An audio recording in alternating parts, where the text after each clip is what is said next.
What's happening? What's happening with it? Y'all already know what it is. You tuned in to another episode of Everything Boxing. There you go, talking that boxing again. What's happening with it, y'all? Yeah, we finna watch that nigga with the shag. Yeah. When y'all come in the building, y'all know what to do. Hit the like button and jump in the comments. Let me know you in the building, y'all. Yes, sir. Who we got? My man 817 Boxing Beat. What it do? D-Man Jr. What's happening with it? On the mic with Terrence Bailey Sr. What's happening with it? What's good with it, Terrence? Ruben Lankford. What's good? BYG. What's happening? What's going down? AJ64. What's good? DP Rocker in the building. Antoine Johnson. What's happening with it? There you go. My dude Kyle, the boxing section, TBS is in the building. What it do? Daryl Deloach, what's happening with it? Yeah. We're going to have a hell of a show. You know what I'm saying? I'm going to share the screen, and we all going to watch EJ put in that work. We all finna watch him put in that work, y'all. So we got about what? Like 18 more minutes, you know what I'm saying, till he get ready to put in that work. My man Anthony Johnson always coming through in that cash app supporting. Man, I appreciate you. There we go. Cali Fire in the building. Boxing matchups with Dwayne Freeman. And if you're not subbed to boxing matchups with Dwayne Freeman yet, y'all need to sub to his channel. Man be cooking. Who else we got in here I missed? Cali 5, Stan 92. Yeah. Well, we 2 weeks out, y'all. We 2 weeks out from the return of that nigga with the shag. You know what I'm saying? They say the big fish. I say the nigga with the shag because it's two different. Them two different people.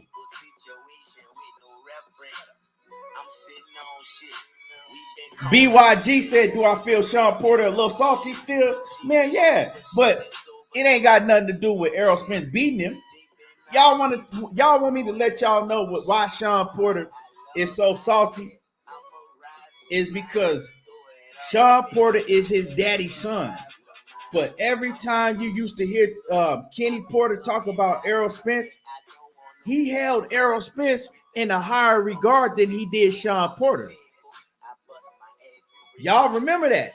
He always talked about how great of a fighter Errol Spence was when he was, you know what I'm saying, when he was coaching Errol Spence coming up in the Olympics and stuff. And Sean ain't never like that shit. Sean don't like that. And then Errol Spence was joning on Sean Porter. You know what I'm saying? Talking about he can't sell out of family barbecue and all of that. So Sean Porter, he got some, you know what I'm saying, some ill feelings towards Errol Spence. He just not gonna come out like a real one and just say it. So he do it in other ways. You know what I'm saying? He got his little condescending ways about him to where he throw little shots at Errol, you know, in different ways.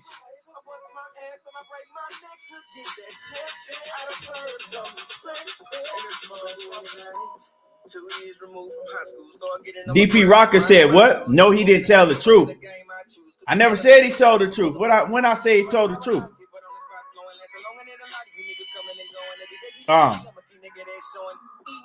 Yeah, so that shit deeper than, you know what I'm saying? It's a lot deeper than y'all thinking that he just pissed because Errol Spence beat him. Nah, it got a lot more to do than that. You know what I'm saying? That shit stemmed from shit with his daddy looking at Errol Spence in a higher regard than he does Sean Porter.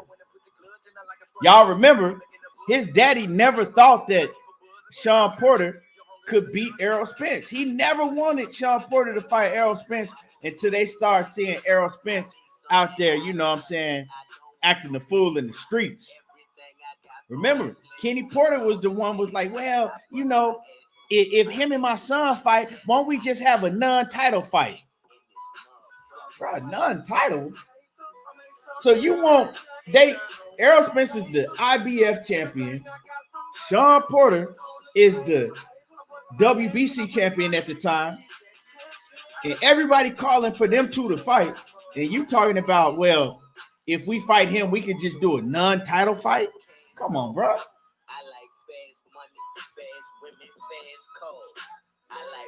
SoCal Boxing, what's happening with it? Salute. My man Ricky Williams in the building. Make the effing fight. Yeah, he a good little fighter. Salute to my man Ricky Williams. And if y'all ain't sub to Ricky Williams, make sure that you sub to Ricky Williams Boxing. Yes, sir. And he gonna be doing the boxing rating today. He gonna be rating Devin Haney. Yeah. He gonna have his show to where he gonna be doing the box. He rated Devin Haney from A to Z. And that's gonna be a hell of a show. So make sure that y'all go sub to Ricky Williams. The boxing section TBS. And make sure y'all sub to my man Kyle, the boxing section TBS, man. He be bringing that heat late night. If you up late night, if you're a truck driver, you know, if you work late, the boxing section TBS got you. I be having to catch, I ain't gonna lie, I be having to catch most of Kyle's shows on the run back because I be asleep. I don't stay up that late. I be getting up early. I can't stay up that late. Ricky Williams say EJ is the son. EJ is the son Kenny never had. Sean like Bud because his daddy was scared of Bud. Right. You ain't gonna never hear Sean say nothing bad about Bud or Keith Thurman. Sean really don't never say nothing bad about none of the fighters that he ever fought, except for Errol Spence. But like I said, I know what that's about. So when I hear him, you know what I'm saying, spill shit out of his mouth about Errol Spence and try to downplay how good Errol Spence is and all of that, I know what it's about already. So I don't trip on it.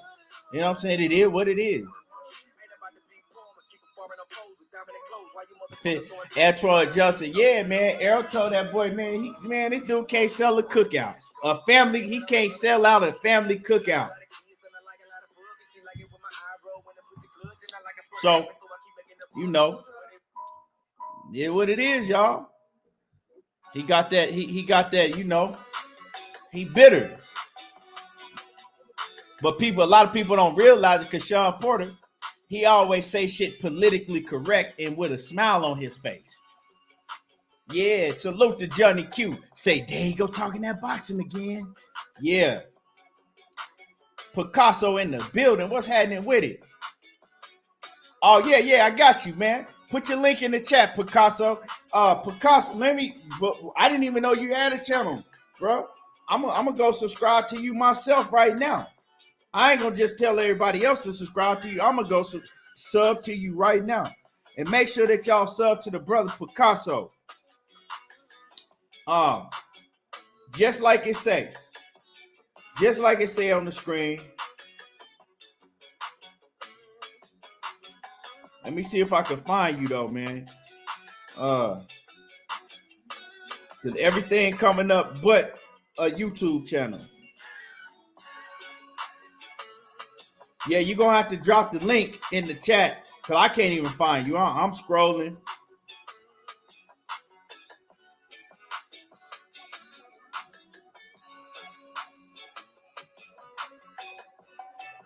Just do boxing. What's happening with it? D-Man Jr., what it do? My man, loyal to the game, boxing talk. Kwame East is in the building. You know what I'm saying? When the East is in the house, oh my God, danger. What's happening with it? BYG, what's good with it? Skinny Too Litty, what it do? Let me see. Mox G. Macadam 1.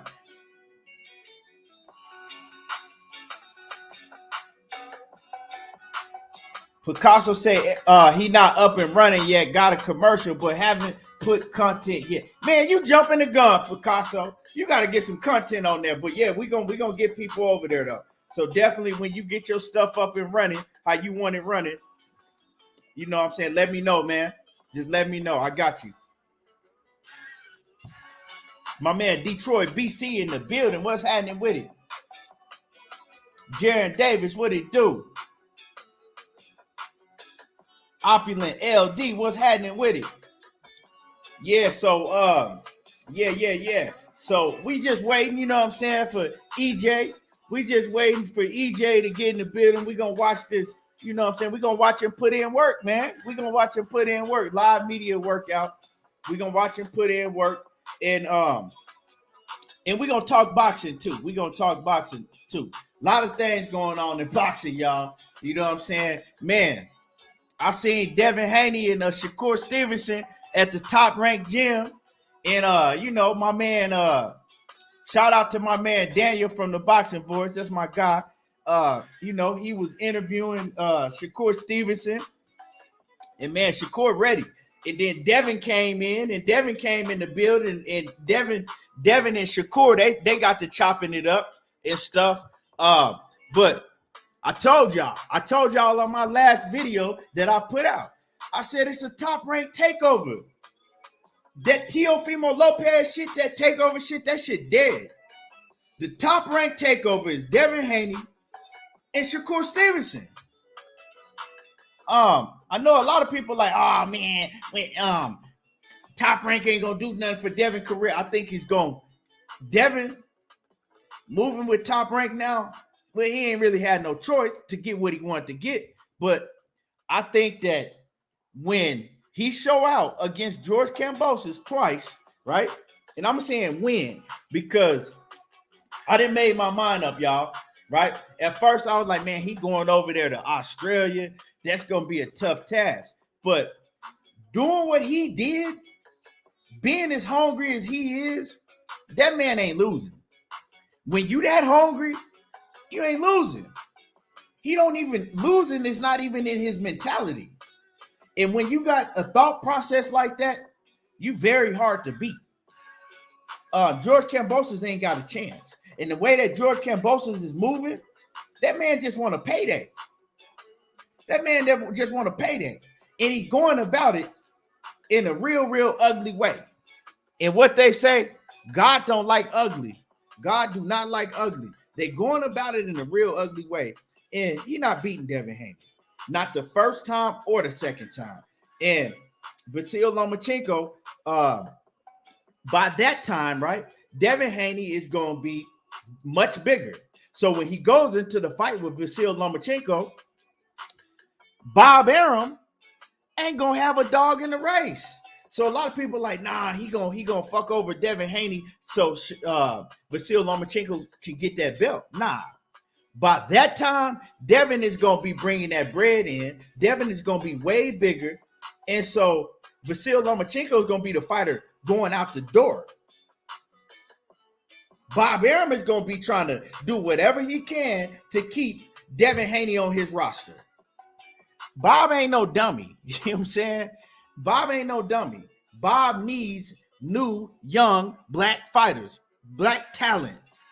And Devin Haney is one of them. He going to be doing everything he can to keep Devin Haney under Top Rank. And your boy Eddie Hearn, he done fucked up. He should have never let Devin Haney go. He should have never let Devin Haney walk. He should have did whatever he had to do to keep Devin Haney under the zone. Because once you let him walk, he gone. All that, oh, he's loyal. He don't have to be loyal to you. You know what I'm saying? You ain't get him the big fights. You feel me? These promoters ain't loyal to these fighters. Let Devin Haney had got his ass knocked out by JoJo Diaz. Let Devin Haney had got knocked out by JoJo Diaz. Right? And then we would have seen how loyal Eddie Hearn was to Devin Haney. Miss me with all of that. That's just, talk to try to save himself, to try to get Devin Haney to go back up. Devin Haney gone. He ain't going back to no DAZN. And Queen, what's happening with it? Queen, y'all go sub to Queen. Go sub to the Queen in the building.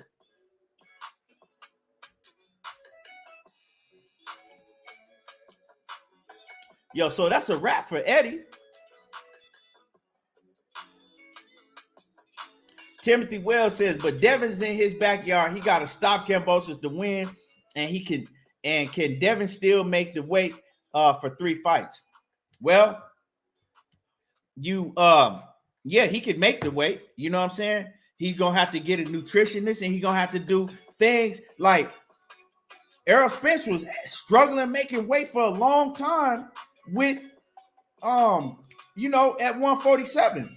But now he got a nutritionist, and he started implementing other things that make it easier for him to make weight. Devin Haney just gonna have to do the same thing. Devin Haney don't have a nutritionist. He just make weight. You know what I'm saying? So once he start doing the things that he's supposed to do, nutritionist, eating right, it'd be easier for him to make weight.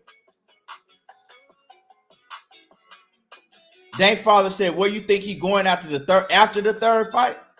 Well, I think once he beats Vasyl Lomachenko, he's staying at. He's probably so after the third fight. I believe that he gonna do some type of joint promotional thing with Top Rank. Like, I mean, y'all gotta understand, Bob Arum is a businessman at the end of the day. You know what I'm saying?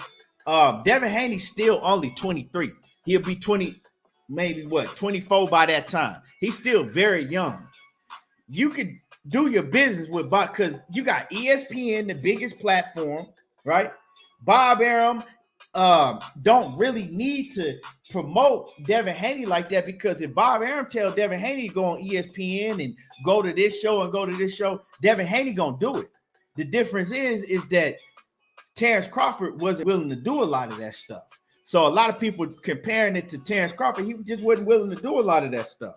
It's gonna be different with Devin, but I think he gonna strike a deal with Top Rank and ESPN. He might even get a network deal just with ESPN. But wherever he go, once he beat Vasyl Lomachenko, is up. Don't forget Bob Arum. Let's not act like Bob Arum ain't made a lot of stars. He didn't made a lot of stars, y'all. You know what I'm saying? He didn't want to put Floyd Mayweather out there like that. You know what I'm saying? That's one fighter. He didn't want to do what he was supposed to do with Floyd Mayweather, because he had Oscar De La Hoya, and he never thought that Floyd Mayweather could surpass Oscar De La Hoya, because Oscar De La Hoya was the golden boy, had been built up, you know what I'm saying, since the Olympics, had the Mexican fan base behind him, had the American fan base, but he fucked up. You know what I'm saying? He fucked up. And did he learn from that? I don't know, but we'll see. We'll see. But I mean, he made De La Hoya the star that he was. He made, you know what I'm saying, stars like Tito Trinidad. He made a lot of stars. I'm not gonna say he made them, but he put them out there. You feel what I'm saying? He put them out there.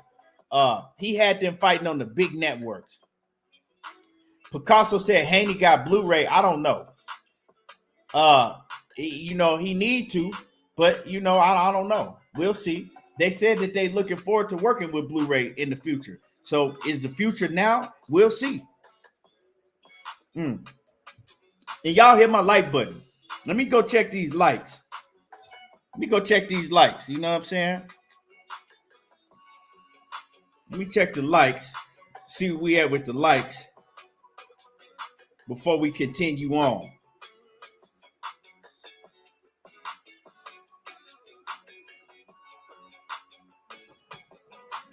For real. Is y'all serious? Man, get the likes up. Like what Blue Blood say? Oh, come on, people. What are we doing here, people? What are we doing here, people? Stop moonlighting and hit the like button, people. Come on, y'all got to get the likes up for real, though. It's ridiculous, man. I don't understand why people just sit here and then I tell them to hit the like button over and over, and they still sit and won't hit the like button. Come on now. And I'll be feeling what Blue do. Come on now. What are we doing here, people? What are we doing here, people?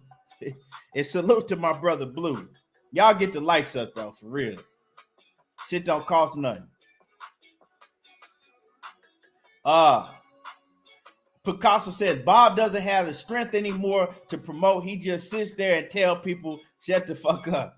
Man, Bob's still witty as hell, man. Bob's still witty as hell. Boxing is different. You know what I'm saying?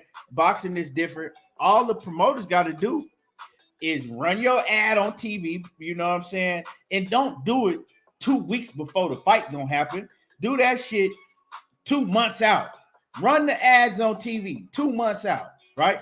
Put the money in to run the ads and let everybody know, build the fight up. Have, you know what I'm saying,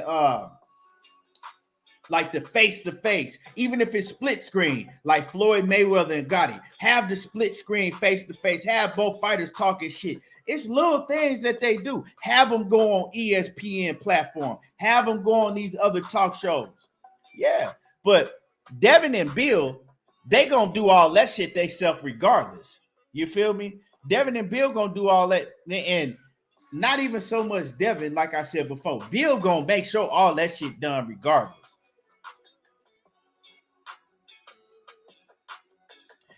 Brian Bradley says, bro, my whole crew is subscribed to your channel. We all got that shag. I've been here since day one, man. I appreciate y'all for sure, man. I appreciate every one of y'all. Yes, sir. But my man Batman in the building. What's happening with it? Let's check the time. What time is it? Let's go. Hold on. Let's go ahead and share this. I'm gonna screen share real quick, and we gonna watch that nigga with the shag put in the work. Hold on. Let me get the screen share right. Let's see. Here we go.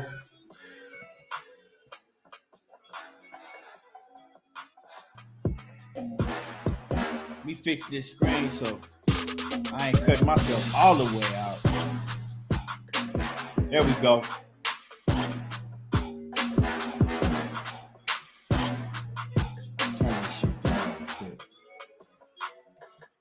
There we go. It ain't started yet, but when we start, I'ma blow it up bigger when we start. When they do start, I'ma blow it up bigger so you can see it.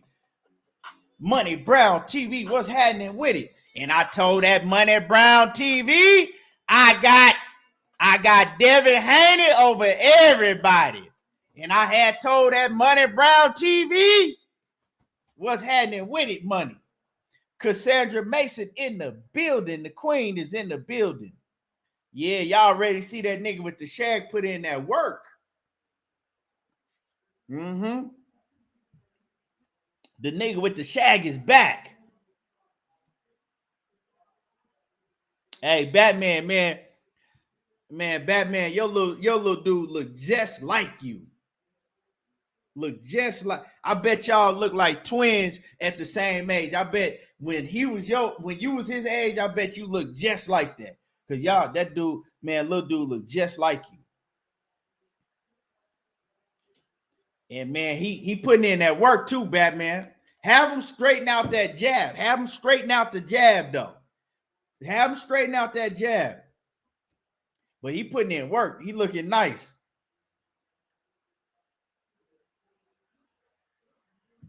Hey, Picasso, for real. Look like Batman just spit him out.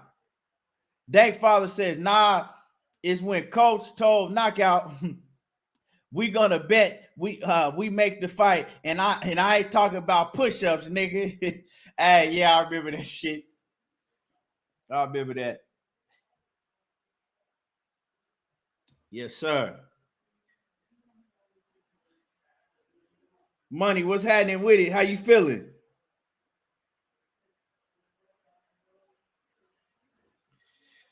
Man.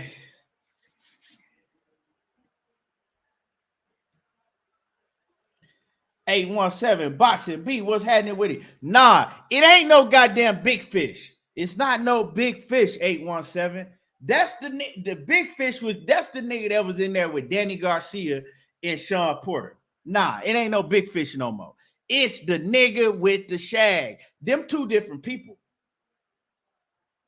I got you, money. Them two different people, y'all. I don't want to hear damn nigga talking about the big fish.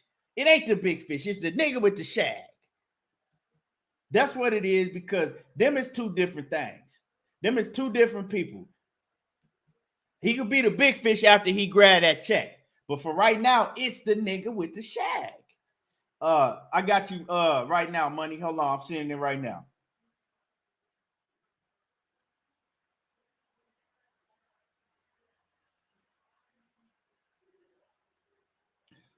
Oh shit. I think I might have sent you the wrong link. Hold on, money. Make sure I sent you the right link.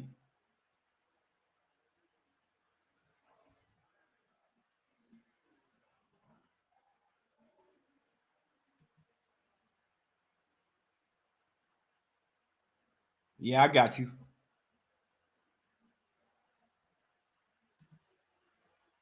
Let me turn the volume up so we can hear what he's talking about. You see.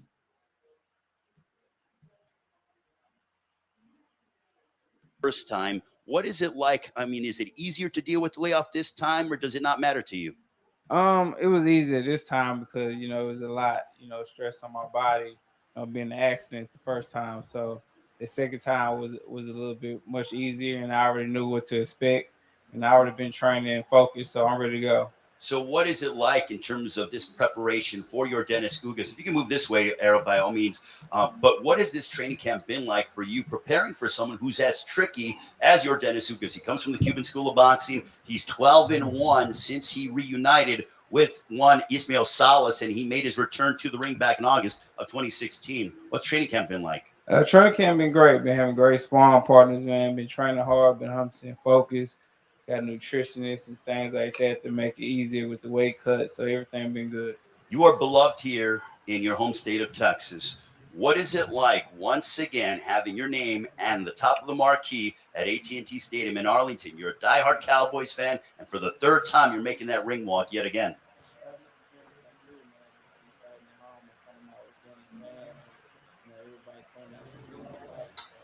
Can't even hear him no more.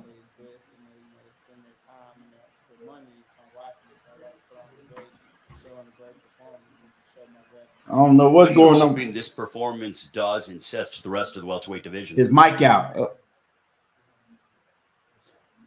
I'm not hoping to say anything. Like I said, my performance alone is gonna, send a statement to everybody in boxing, and I have 3 belts, so you know what that means. All right. Well, Errol, we appreciate the time. We look forward to watching you work out. We'll talk with you after your workout because I have some interesting questions in regards to what I heard from yesterday from Ismael Salas and your Dennis Ugas. Okay, thank you. Errol, the Truth Spence Jr. getting ready to work out here as we are in Dallas, Texas. Just to run down the pay-per-view that you are going to see. We'll start off on Showtime Sports coming up on Saturday, April 16th on Showtime Championship Boxing. You will see Brandon Lee matching up against Zachary Ochoa. As we go ahead, we will move around the gym a little bit and try to go ahead and give Errol his space to go ahead and get himself prepared for his workout. But what you're going to see on Saturday, April 16th, you will see Brandon Lee, who's won 15 straight fights by knockout. He puts his knockout streak on the line against the very exciting and determined Zachary Ochoa. The main event of our Showtime Brandon Lee, I like him. He excited. April 16th from AT&T Stadium in Arlington, Texas, features a matchup between Radza Butayev, who holds the welterweight championship, as he will take on the Lithuanian Olympian Eimantas Stanionis. Then we'll move on to paper. There go knockout boy Butayev. As we will start off with the exciting Canadian fighter in Cody Crowley, fresh off of a W over Kudratil Abdukukarov. He will match up against the Riverside Rocky Josecito Lopez. Then we'll go to 135 as Jose Valenzuela, 11-0 with 9 knockouts, takes on the former world champion in Francisco Vargas. We'll stay at 135 as we go ahead and move on to the co-main event. And it's Isaac Cruz, fresh off of a loss at the hands of Gervonta Davis in what was a very thrilling affair back in December from what was called Staples Center, now Crypto.com Arena. His assignment on Saturday, April 16th, the Cuban standout in Yuriok Istanbul. Then the main event of the evening for all the welterweight championships, with the exception of one. I'm talking about Errol the Truth Spence Jr. putting 2 titles on the line against your Dennis Ugas, who has 1 title up for grabs. It all comes your way on Saturday, April 16th on Showtime Boxing Pay-Per-View. If you're here in the Dallas area or you want to make the journey here, this is a wonderful city to see a prize fight. You can get tickets at SeatGeek.com. They are the official ticketing partner of AT&T Stadium. This event, presented by Premier Boxing Champions, promoted by TGB Promotions, along with Man Down Promotions. It is such a deep card from top to bottom. Frank Martin ain't on the card. On Saturday, April 16th from AT&T Stadium in Arlington, Texas. And also the history that will be made on Saturday, April 16th. What's happening with it, money? Errol Spence Jr., only fighter to main event at AT&T Stadium. Look at the shag growing back. Times. Not Pacquiao, not he got that shag growing back, y'all. Besides him, and he gets that distinction on Saturday, April 16th. But he knows he's got to come out and look mightily impressive in order to take the title away from your Dennis Ugas. Ugas said, "I've been in opponents' backyards before. This is no foreign territory for me. I expect a tremendous fight, and you, the fans, will win on Saturday, April 16th. Do not miss it, as we will get ready to watch Errol the Truth Spence Jr. work out here at his home gym in Dallas, Texas, as we get set just over 2 weeks away until welterweight unification."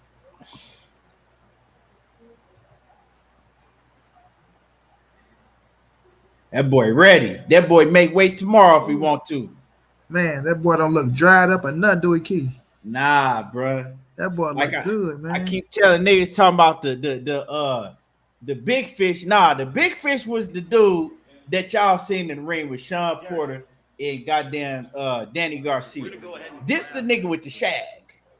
It's a whole different. This a whole different human. Fucking killer.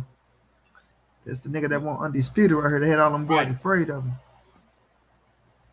This that nigga that went over to the UK. You feel me? Broke all their damn heart.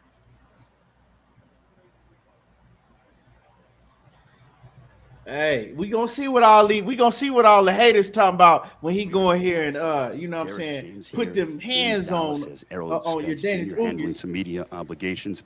But Derrick, what has training camp been like here in preparation for Errol? You hear that shit Sean Porter was talking about? It's been great, man. He's been working man. hard. He's been looking very strong. Has some very physical, very quick, very sharp sparring partners to keep him on his toes. And if he's not coming 100%, they're gonna let him know it. But he's been really well. One thing that Ismail Salas told me yesterday in regards to his assessment of Errol Spence, he said that Errol Spence Jr. is not the same fighter anymore. He said he saw a distinct difference from the Errol Spence Jr. that we saw against Sean Porter in September of 19 to Danny Garcia in December of 2020. How do you respond to those comments? Hell, bitch, when he whooped Danny worse than you. Fight style. I mean, different strategy, different game plan for a different fighter. And at the same time, that's all it is. I mean, it wasn't anything about, he's okay. He's good. How's the eye doing for Errol? It's great. We haven't even thought about it. I mean, it's not even an issue. Now, this layoff, I asked Errol in the sense that he had a 14-month layoff from September of 2019 to December of 2020. Now, this is a 16-month layoff. Is it easier to navigate this layoff in the ring rust compared to that of the first time? I think that it's all about the it's no difference in the sense that it was more therapeutic the first time with the accident. This time it's more about he's been training for a long time. So it's like he's been training for months and months and months. He knows this fight was coming. So he's prepared for it mentally and he's prepared for the fight. He's been working very hard. I mean, so physically his body looks amazing. It looked like that months before the fight. So lets me know he's ready to go. Is it nice because you are a student of the sport, you love reading about the history, but the fact that you are going to match wits against somebody the caliber of Ismail Salas, who's a world-renowned trainer just like yourself? I think that's great. I never think about it like that, but at the same time, hey, it's good. I mean, it's great to be match knowledge and wit for wit. You know, I almost had Freddie the last fight. So it's like, hey, you get the best of the best. So he's the guy that mastered and conquered Pacquiao. So now it's our time to go in there and take care of what we need to take care of. You and Errol are embedded in the fabric of boxing here in Dallas. Is it crazy to think, surreal to think, that this is the third time that Errol is main eventing at AT&T Stadium, home of the Dallas Cowboys? Well, I think that it was just for the Cowboys to kind of come around and us to kind of make the connection because he fought here once at the Bomb Factory, like early in his career. And he fought at the Star, which you remember that. I remember that against Carlos Ocampo. Right. Then now coming out to this is just like it's a maturation of the fighter. It's a process, and just to be able to fight there, I could say like for me, it's not a dream come true because I could never dream or imagine something like that. But for a young fighter like Errol, he could, it's a dream come true because this is what he always thought about.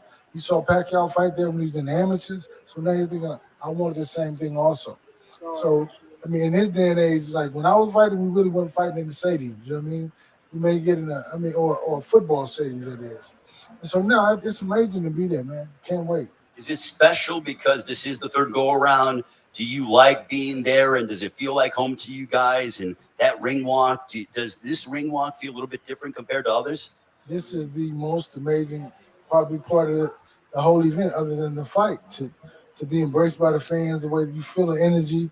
You go out there and you just see everybody cheering, and it's crazy, man. I mean, I think that's amazing, and that's so important. I mean, I think it gives us energy. It gives me energy. It gives me a lot. And we invited my kids from the Boys and Girls Club out there. So now we got somebody really special coming out also. So it's going to be great. What do you think we're going to see from Errol Spence Jr.? What do you anticipate that the rest of the world is going to witness on Saturday, April 16th from AT&T Stadium in Arlington? I think that you're going to see Errol and him back at his top 2 form. I mean, I think he's going to go out there. He's going to handle business. Ugas is a phenomenal fighter, so let's not take him for granted at all, because that's not the case. He's very smart.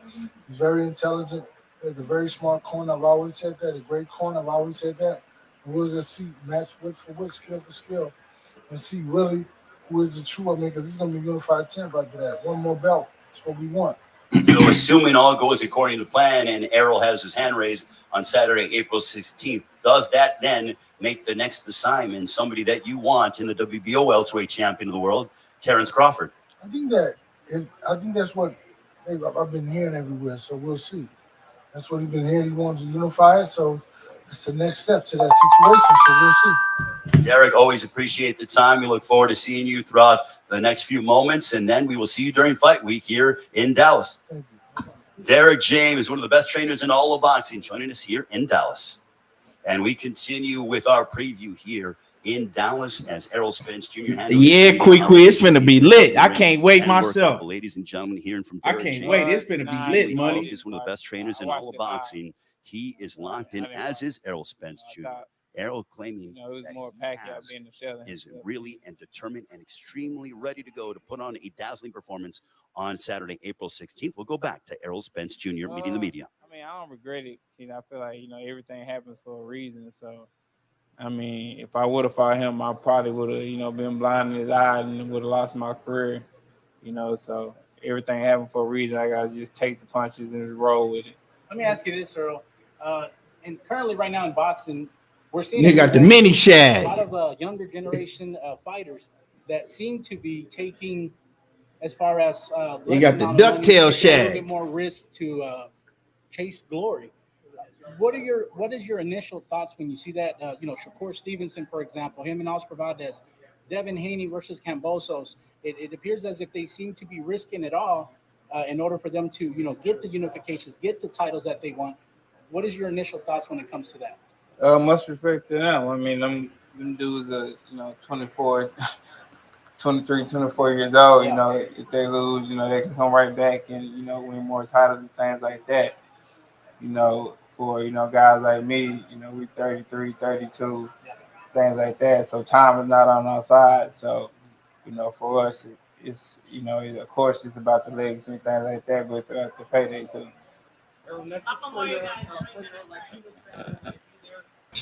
Earl let him know when as young as we used to be. Hey, there go your girl. There go your girl Kelly Swanson. Kelly Swanson. Yeah. Big fans. Let's give him a pass, man. Especially Mexico. They're going to be there supporting you April 16th. Message for them? Thank you, man. That means a lot. And I feel like they are Texas. I mean, they are the population. So I mean, I thank them for them coming to support me. I'm putting on a great show and great performance. And it's going to be an amazing fight, just like they like. Errol, last one. Those fans that say that Udenis Uber's Cuban slick style is tailor made for you and for what you like to do. What do you have to say about that? I mean, I don't have nothing to say. We'll see when we get in the ring. Errol, last one. I'm curious to know your opinion about Deontay Wilder. Do you think he should continue his career? 2 tough losses to Tyson Fury. Man, I think you've been trying to get something this whole time I've been interviewing, man. You gotta chill.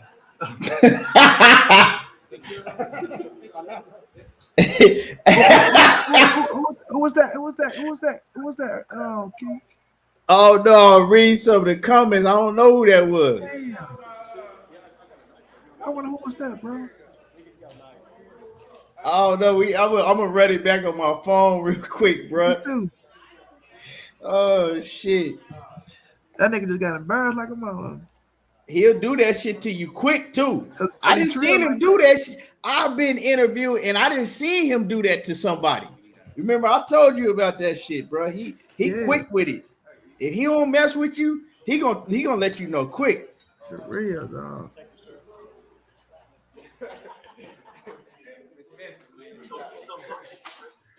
He laughing at his ass right now until they laughing at his ass right now. Let me see what he say. Hold up. On the compilation, so I mean, I thank them for coming to support me. I'm putting on a great show and great performance. I'm playing it back. Amazing fight, just like Errol, last one. Let's players that say that Udenis Uber's Cuban slick style is tailor made for you and for what you like to do. What do you have to say about that? I mean, I don't have nothing to say. We'll see when we get in the ring. Errol, last one. I'm curious to know your opinion about Deontay Wilder. Do you think he should continue his career? 2 tough losses to Tyson Fury. Man, I think you've been trying to get something this whole time I've been interviewing, man. You gotta chill. Real, bro. We trying to get some negative shit. You see what I'm saying? Yeah, like what does Deontay Wilder have to do with what's going on right now, bro? Like, you know what I'm saying? Ladies and gentlemen, back here in Dallas as we get ready to watch Errol the True Spence Jr. work out in preparation for his match against Dennis Ugas. Listen, the one thing I will tell you that's happening on Showtime Championship Boxing, bottom line, is that the best are fighting the best. You get a unification matchup on Saturday, April 16th from AT&T Stadium in Arlington, Texas. And then on Saturday, May 14th, between Jermell Charlo and Brian Castano. That'll be live on Showtime Championship Boxing. Incidentally, Jermell Charlo and Errol Spence Jr. happen to be stablemates. Why? Because they are trained by the same man in Derrick James. So the best are fighting the best. And I got to tell you, this card, and I know I continue to emphasize this a lot over the past 2 days, but this card is tremendous. The main event on Showtime Championship Boxing, aside from the main event on the pay-per-view, is well worth the price of admission, and you're getting it for free. Raza Butaya and Imantes Staniones, respectively. They are 28 years of age and they're 27 years of age. They're both in the welterweight division. Butaya holds a secondary title in the welterweight division.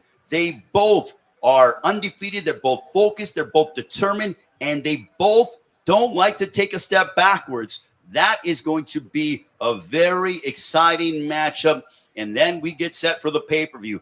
All 3 undercard pay-per-view fights. Typically, I'm not going to lie to you, I would say you can come in the co-main event. You can come right before the main event. But this is the kind of card that you want to be able to sit down and relax and be with your friends, your family, your buddies, get your food of choice, get your beverage of choice, because every one of these fights on the pay-per-view are going to be exciting. We'll start off with Cody Crowley and Josecito Lopez. Cody Crowley upset one Kudratilo Abdukukarov, and now he has one of the most exciting fighters, or a very exciting fighter. Who do you say Josecito Lopez. Josecito Lopez has never been in a boring fight in his life. Then we'll move on to a young man who's 11-0 with 9 knockouts, 22 years of age, in Jose Valenzuela. His opponent, Francisco Vargas. Vargas is coming off of losing a unanimous decision loss at the hands of Isaac Cruz back in June. They got some good fights on this card. And we saw what Isaac Cruz was able to do in a losing effort against Gervonta Davis. Isaac Cruz is no joke whatsoever. And the fact that Vargas, even in his 30s, took Isaac Cruz the distance, I think he's going to try to test and will no doubt be a good litmus test for Jose Valenzuela to see if he is a up-and-coming prospect or if he's a budding contender. And then we talked about Isaac Cruz coming back to the ring after losing a very close fight against Gervonta Davis. In my estimation, Davis won that fight, but Isaac Cruz, to me, gained more and did not lose any stock whatsoever. Rather, his stock increased in the loss to Gervonta Davis, and he takes on Yuriorkis Gamboa. Gamboa's been around for a long time, and Gamboa knows that this might be his last stand to be able to fight at this level. Then the main event of the evening, just the 12th time that somewhat of the welterweight division will be unified, as Errol Spence Jr. looks to not only defend his 2 championships, but defend his home turf, because he's here at AT&T Stadium in Arlington, Texas, and he wants to make sure that he sends the fans home happy. Dennis Ugas is like, listen, people have written me off before. They wrote me off in the fight leading up against Queen. I go to the fights early. Was a late replacement for Errol Spence Jr. Ugas has claimed, I've been in this position before, but now I'm going in the backyard of Errol Spence Jr. That fight is going to be tremendous. And now we get ready to watch Errol Spence Jr., the WBC and IBF welterweight champion of the world, go ahead and work out. He is looking in fantastic physical shape.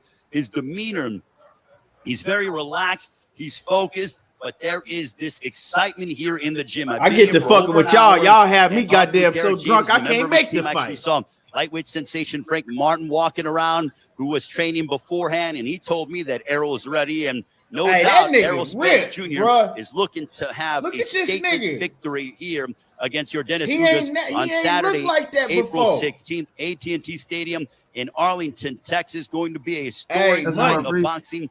I'm listening to be a man down, all about the best fighting the best on Showtime Championship Boxing and Showtime pay-per-view. What a schedule it's going to be. And hey, guess what? Before April 16th, coming up on Saturday at 9:30 Eastern, 9:30 Pacific time, you will see the first of 2 installments of Spence Ugas All Access. Get a behind-the-scenes cut up like some stepped-on cocaine. Are preparing and get a comprehensive look. And not only their professional life, but their personal life. They're both proud family men. That boy cut up like a bad batch of dope. Proud of where they come from. Ugas being from Cuba, now residing in Las Vegas. Errol Spence Jr. He's been ingrained in boxing here in the Dallas area. He's a diehard Dallas What you say, bro? I'll give you a quick I say A17 story was that I going to be Errol Spence. remember Draco was going to be when Dennis Errol Ugas. Spence Jr.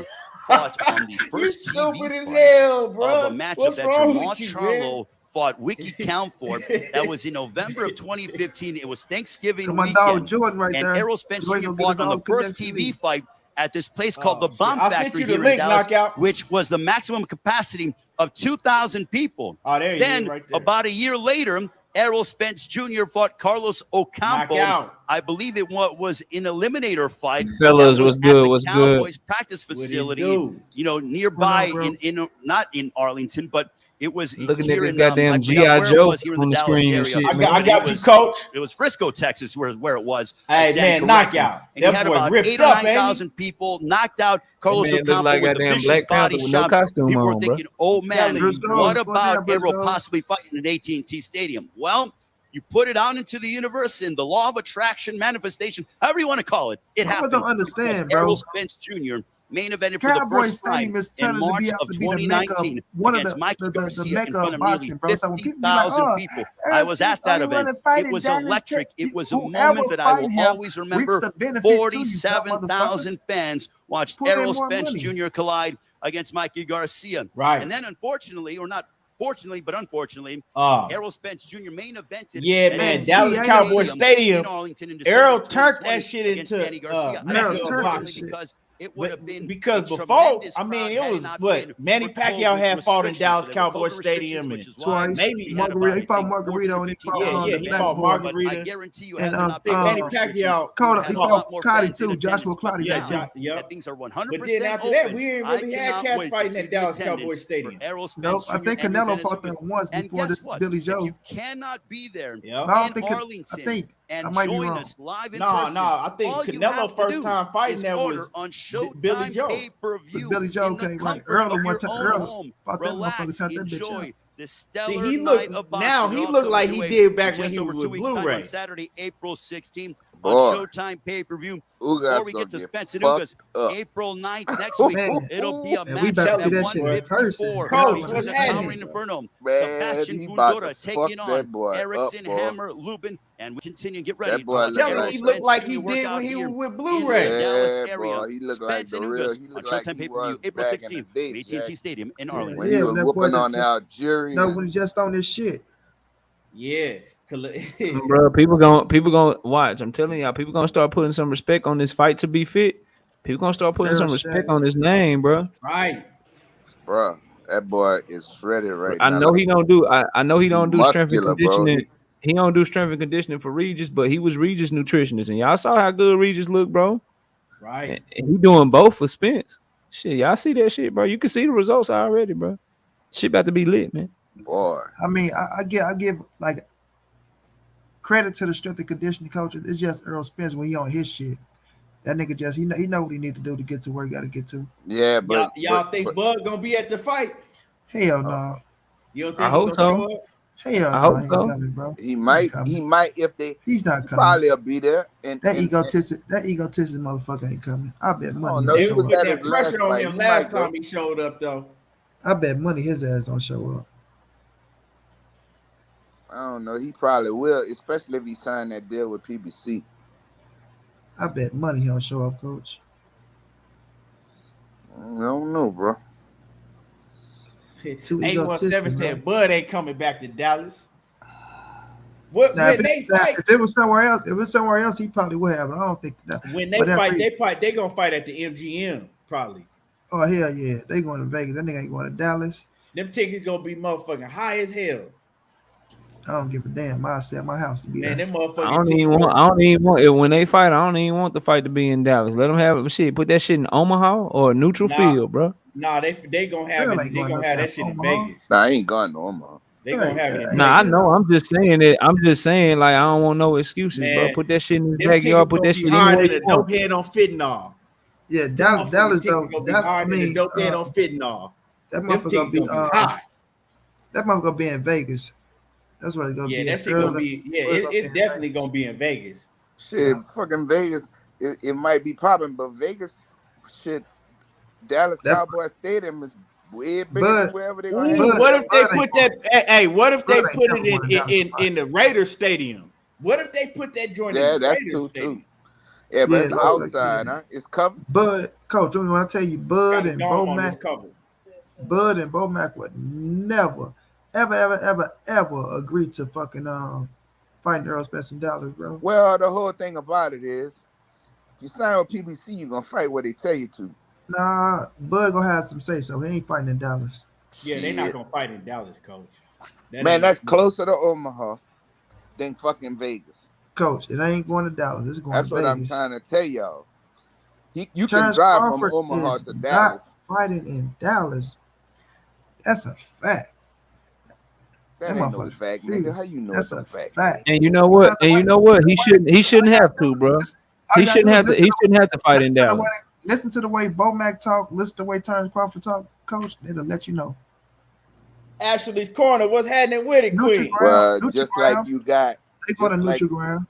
Just like you got, what you call him shouldn't have to go to Australia, but he going. Errol got 3 belts after this fight. I'm telling you, coach, them motherfuckers gonna refuse. Errol got 3 belts after this KP, what's good with it?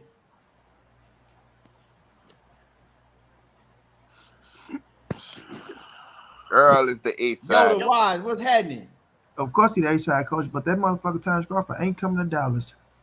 Vegas is gonna be the neutral ground. That's gonna be their main focus. Is where the fight gonna be. It's gonna be one of their main focus. General Long, what's happening with it? Let's see. I don't know about that though. Queen Shady Girl 85. Salute to you, Queen. Dallas is a big ass. Cono Loco, what it do, my brother? What's happening with it, Cono Loco? You doing the show on Saturday? Let me know, man. I want to hop on the panel with y'all on Saturday. You are watching the Errol Spence Jr. workout here on the Showtime Sports. Yeah, it'll be in YouTube Vegas. page. That shit gonna be. The It's too WBC big of a and fight IBF not to be in welterweight Vegas. champion of the And world. down like 6:30 is Just going to over 2 Vegas. weeks away until he squares off. What's your fact? What's your champion, point? What's happening Dennis with Ugas. All 3 titles Haki? will be on the line on What'd you Saturday, say? April 16th from AT&T You say, Stadium what's your in point? We Arlington, talking to? Texas. No, I'm talking. Just I'm by looking no. at the I physique of was Errol Spence shouting Jr., out. What's your he's points? Number one absolutely facts in the shredded chat. and in peak Oh, condition. shit. And here's the scary part: is that we are over 2 weeks away. And yeah, y'all hit the until like fight. button. Can If you imagine ain't hit the like button, fine adjustments smash that on the Errol like is going button. to Get the continue likes to up. make? He looks like he could step Over. into the ring tomorrow to take on your He can Dennis make weight Ugas. tomorrow. And I'll Look tell at you him. this, giving you my honest assessment, I saw your Dennis Ugas workout yesterday in Las Vegas, and you were watching it here on the Showtime Sports YouTube page. Ugas looks like if he had to step in the ring tomorrow, that he would be ready to go. Both of them ready. So Yeah, they ready, See bro. what That's what I they said. see what the haters is trying to do, y'all, is they trying to downplay your Dennis Ugas and make all of a sudden he ain't shit. You know what I'm saying? Texas Live on Man, Showtime. it But don't this the matter. same Ugas. Eastern, This the 6 same Pacific time. Ugas that when the Ugas beat Manny Pacquiao, right? And they brought up Errol Spence's name. The same Ugas that Turnbull Crawford tweeted out, "Oh, they trying to shut me out." Now they trying to shut you out. But you had more opportunities than anybody to fight your Dennis Ugas, because when Earl was set up to fight fucking Pacquiao, you could have went. You could have took Ugas there. Then Ugas called you out when he still got the title. You still weren't trying to fuck with the dude. Right. Never did I see Bud ass call Ugas out ever, bro. Until they start talking about Earl Spence and Ugas. And that's the shit that be fucking with me with Terrence Crawford and his team, bro. Man, the shit gonna happen. This motherfucker look good though. I know that. That motherfucker look strong as fuck right now. And the problem that you Dennis Ugas is not gonna understand is the pace that Errol fucking fight is not like normal motherfuckers. And that's where the problem comes in. And you All ain't gonna have facts. His punch count is that of like somebody that fight at 115 pounds, bro. When he on this shit, that man throw anywhere from 80 to 90 punches around. and That shit hard. hard. That shit hard to keep up with, bro. And them hoes all come like very, very hard too. and he getting back to that because now he in shape to where he can go back to doing that. Remember, he got a little tired in the Sean Porter, and he got a little tired in the Danny Garcia fight at the end. But now he back to that shit. You know what I'm saying? He back to that shit. He finna be, yeah. Boy, he shitted on that dickhead reporter. Hey, G5, my brother in the building. Man, I was wondering where you was at, G5. Salute Boy, to my brother G5 in the building. G5 boy, game. yesterday morning, G5 was mad at, it was day before yesterday. Or was it yesterday morning? One of them. But G5 was on his page bitching about somebody that pissed G5 off, bro. Somebody pissed G5 off. Yeah, I missed bro. that one.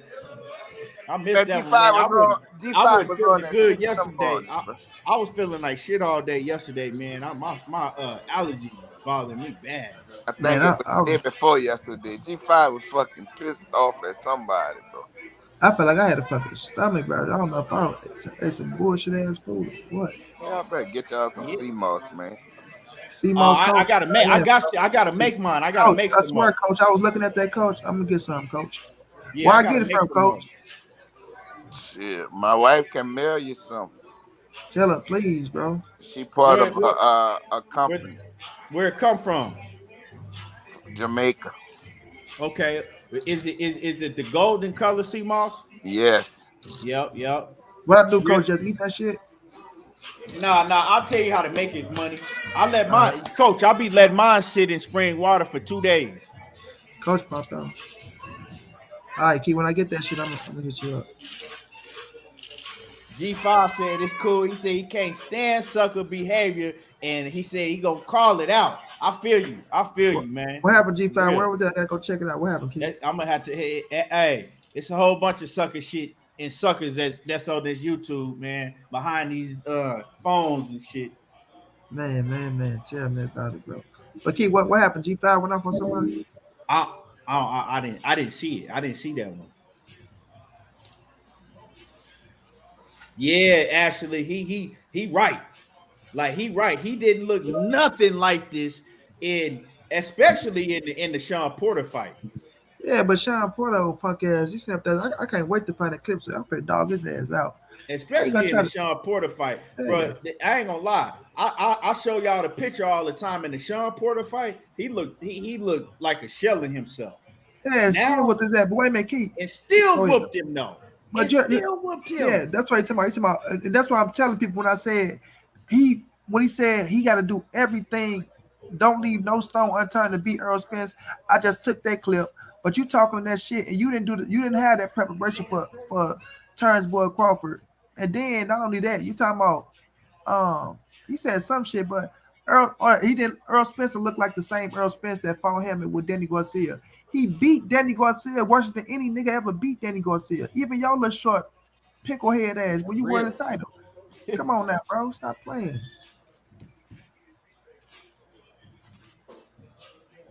Where you get CMOS from in the page? Shit, I don't know. I'm about to get some of that shit. I've been hearing about CMOS for a long time now. Yeah, so he whooped Danny Garcia worse than anybody whooped Danny Garcia. That's right after you, Showtime Sean Porter, coming off the court crash, nursing himself back to fucking health, right? And put a clinic on Danny where everybody was talking about, oh, Danny Garcia, this is a dangerous fight for Errol Spence. Oh, Errol Spence need a tune-up. Oh, why is Errol Spence doing this? Oh, he shouldn't be getting in the ring with him. Oh, they shouldn't be letting him fight. Oh, he's rushing back. We don't know if he's the same. And this man sat up here and told you that he was motherfucking 50 to 60%. 50 to 60. But I think I ain't gonna even lie to you, bro. Like this, just like when we sit back and analyze shit, Key, probably the best thing to happen to him is not getting a Manny Pacquiao fight. To be real with you, bro, because he had that training camp with Manny Pacquiao, and then I know EJ ain't gonna win that shit, but right after that, bro, he stayed in shape and he just had a whole another full training camp, bro. Like, bro, that's some scary shit. Before you talking about the motherfucker getting himself back together health wise and physically wise. So, and he told you use all that shit as motivation to go out here and show y'all motherfuckers that, oh, y'all got me fucked up. I'm still the king of this shit. Can't wait for this performance, bro. Oh, yeah, I can't wait for this, man. This shit finna be woo. The Queen is in the building. Where Coach go? Coach Queen in the building. I don't know where Coach went. He just might pop back in. Queen gonna pop in here and get to talking that shit. Yeah. I can't wait till they get their channel. That shit finna be lit too. For real, bro. Let me turn the volume up on this. He say had to speak with his mother. He got to speak with his mother. Oh, okay. EJ got some. Ooh, EJ got some. Cattle Joe trying to say EJ got some prove these things. I don't know what you mean. Gotta rephrase that shit when y'all be hitting that sin button. Y'all gotta reread.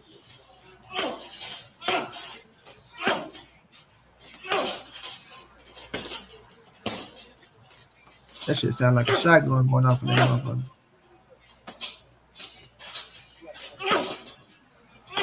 Sean Porter. Where's Scotty at? I know Scotty got some. I know Scotty got some bullshit to say. Where's my man Scotty at? I mean, the guy's punching the bag. It's not really could the bag punch back. I mean, I can go in there and punch a bag and look good like that. I mean, what are y'all boasting over? He has to show it in the ring. Oh shit!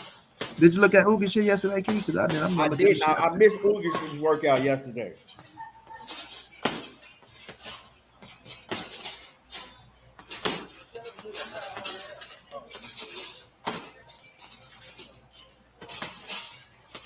I know that back tattoo hurt, bro. I know that shit had to hurt. I ain't got that much patience to. John Kramer, my brother, was going down, bro. Yeah, I think he got that shit done. Like, I don't think he got it done that once. John Kramer said Sean Porter a hater on the front line. Yeah. He just tried to do it in a condescending way with a smile on his face and shit. Politically correct. Yeah, with his hating ass. Motherfucker been despising Errol Spence ever since his daddy said he wish you can be him when in the amateurs. Hey, General Lowe said you be nailing Scotty's impersonation.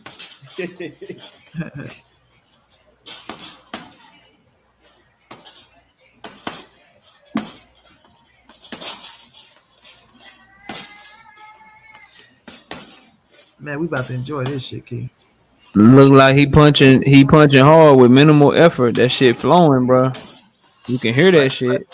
And then Shit, what a you little Key, different. what you always tell me, Key? What you always tell me, Key, about when they work out, bro?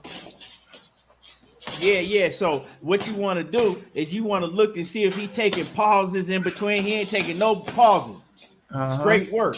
If you watch Adrian Broner work out, that's one thing I used to hate about AB. AB will hit the bag, he'll hit it and then he'll get to jumping around and looking around and he pausing all the time. He's stopping. That's why he fight like that. He's not constantly going and going. If you watch Floyd Mayweather, he constantly going. Javante Tank Davis, he stopped a Errol lot. Spence Jr. You know what I'm saying? workout He back here right in back Dallas as the IBF and WBC champion of the world inches closer to his unification matchup against your Dennis Ugas, the WBA welterweight champion of the world, Saturday, April 16th on Showtime pay-per-view.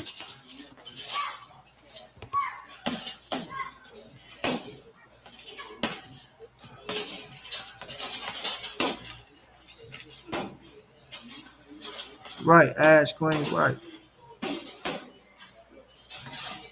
Yeah, that's a fact.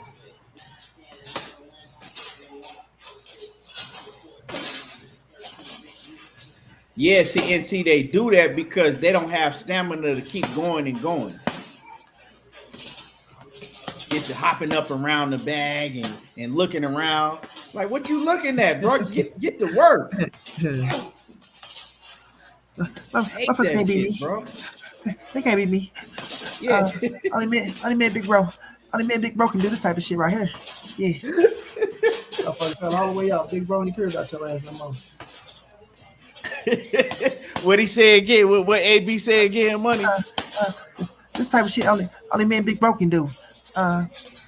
You gotta be born with this shit, man. Yeah. That motherfucker want to be Floyd so much, bro. Every time Floyd do something, next week he'd come and steal a man whole gimmick, the whole situation. I used to be mad as fuck at Adrian Brown, boy. Yeah, that motherfucker, boy.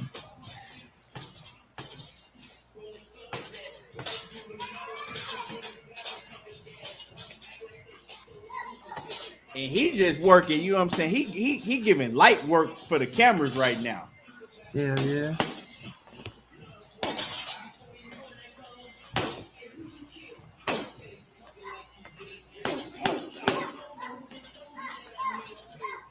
Hey, daddy, hey, brush my hair, daddy.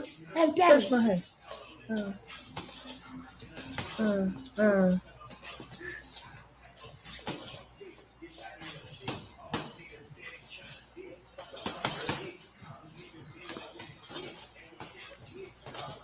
Cause Savage off that Cincinnati boy about.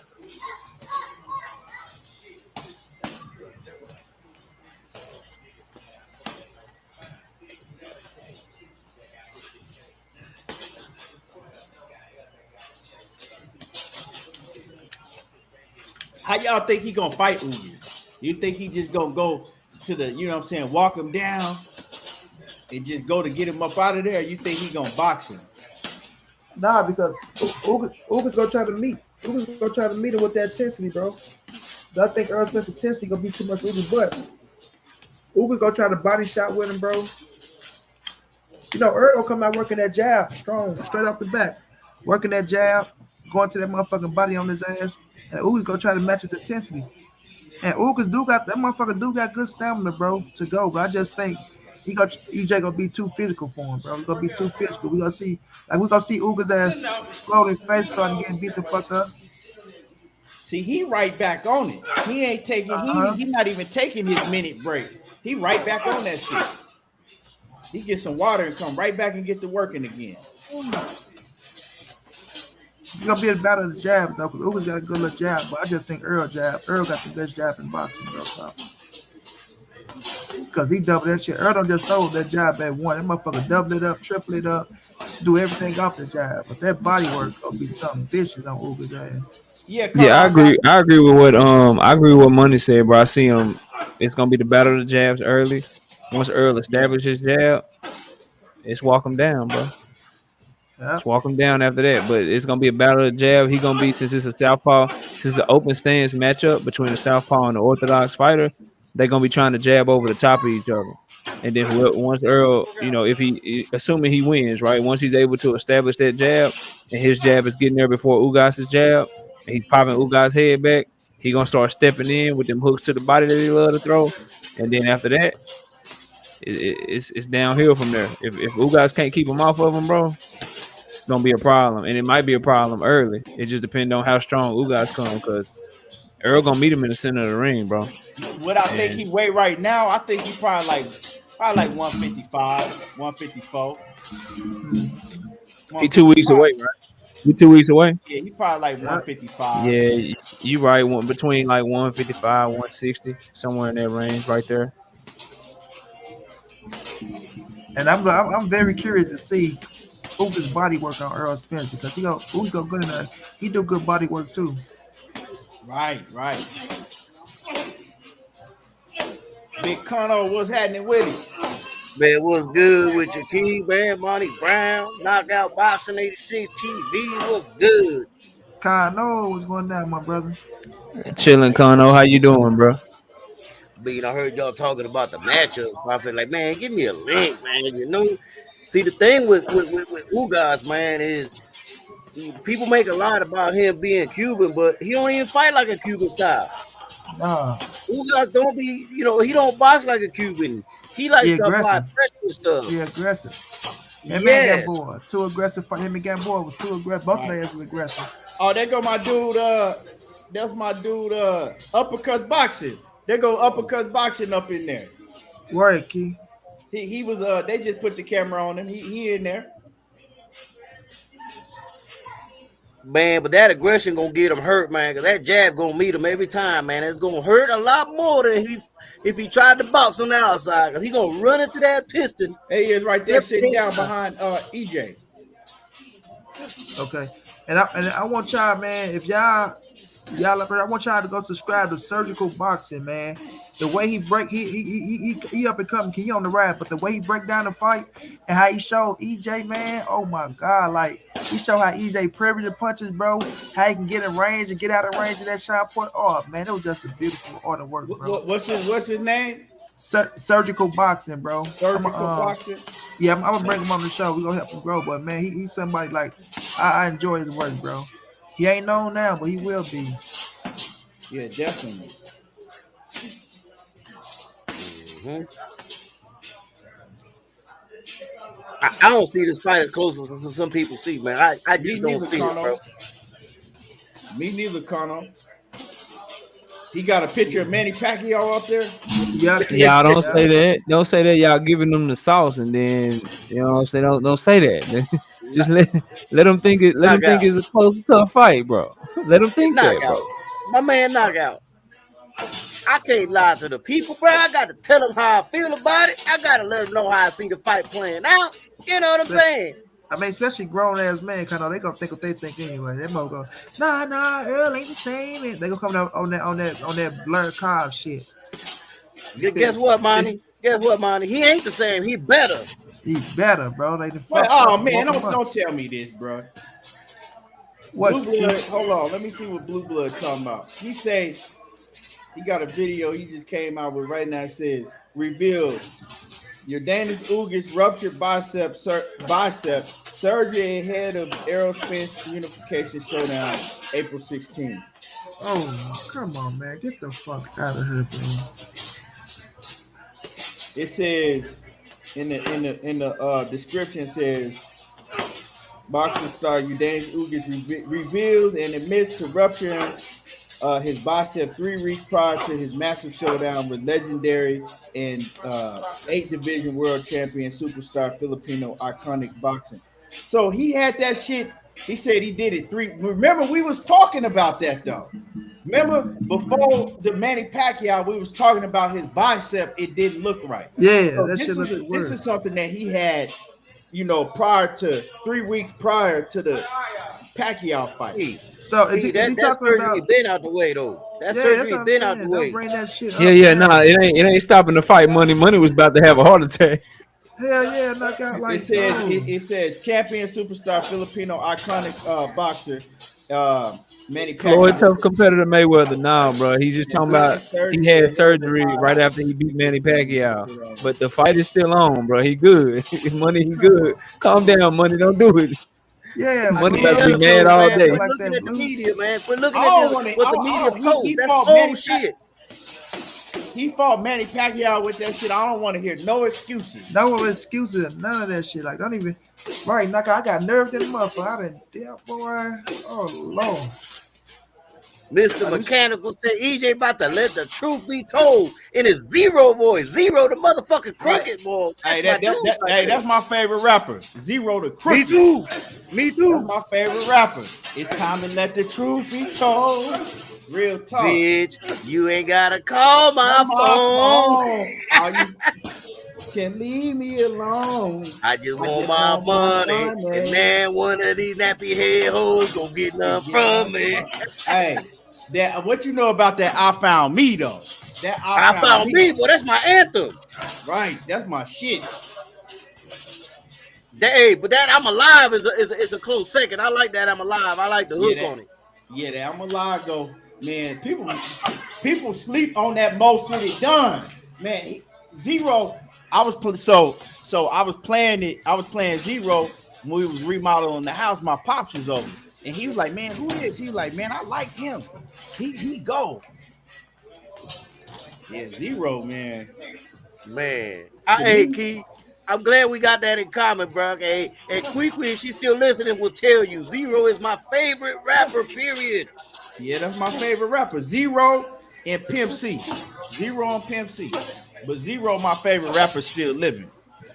Man, bro, Zero got, bro. Do they not realize how many albums this dude got out? Bro, that nigga wrote the Vandross.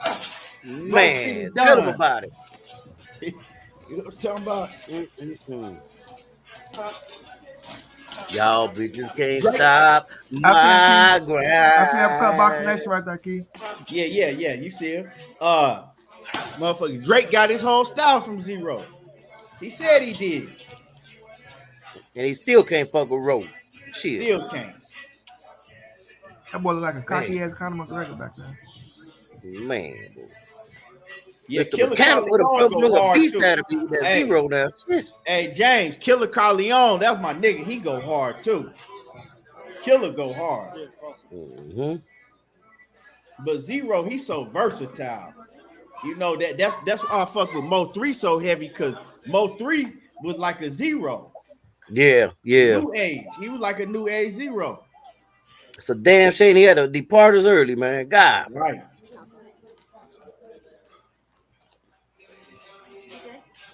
Johnny Q, yeah, man, he stole that whole. Jay tried to, shit, but you know the carbon copy ain't never as good as the original. Come on, man. Nah, not at all. Drake ain't fucking with Zero. You know, I mean, people gonna say that because Drake is big and he mainstream and all of that, but nah. Nah, he got his catalog, his library is just too deep for Drake. Could never have a library like that. Never. And for those who don't know, but man, he got, bruh. I don't know if there's another rapper that got as many motherfucking tracks as him. G5, I got you, G5.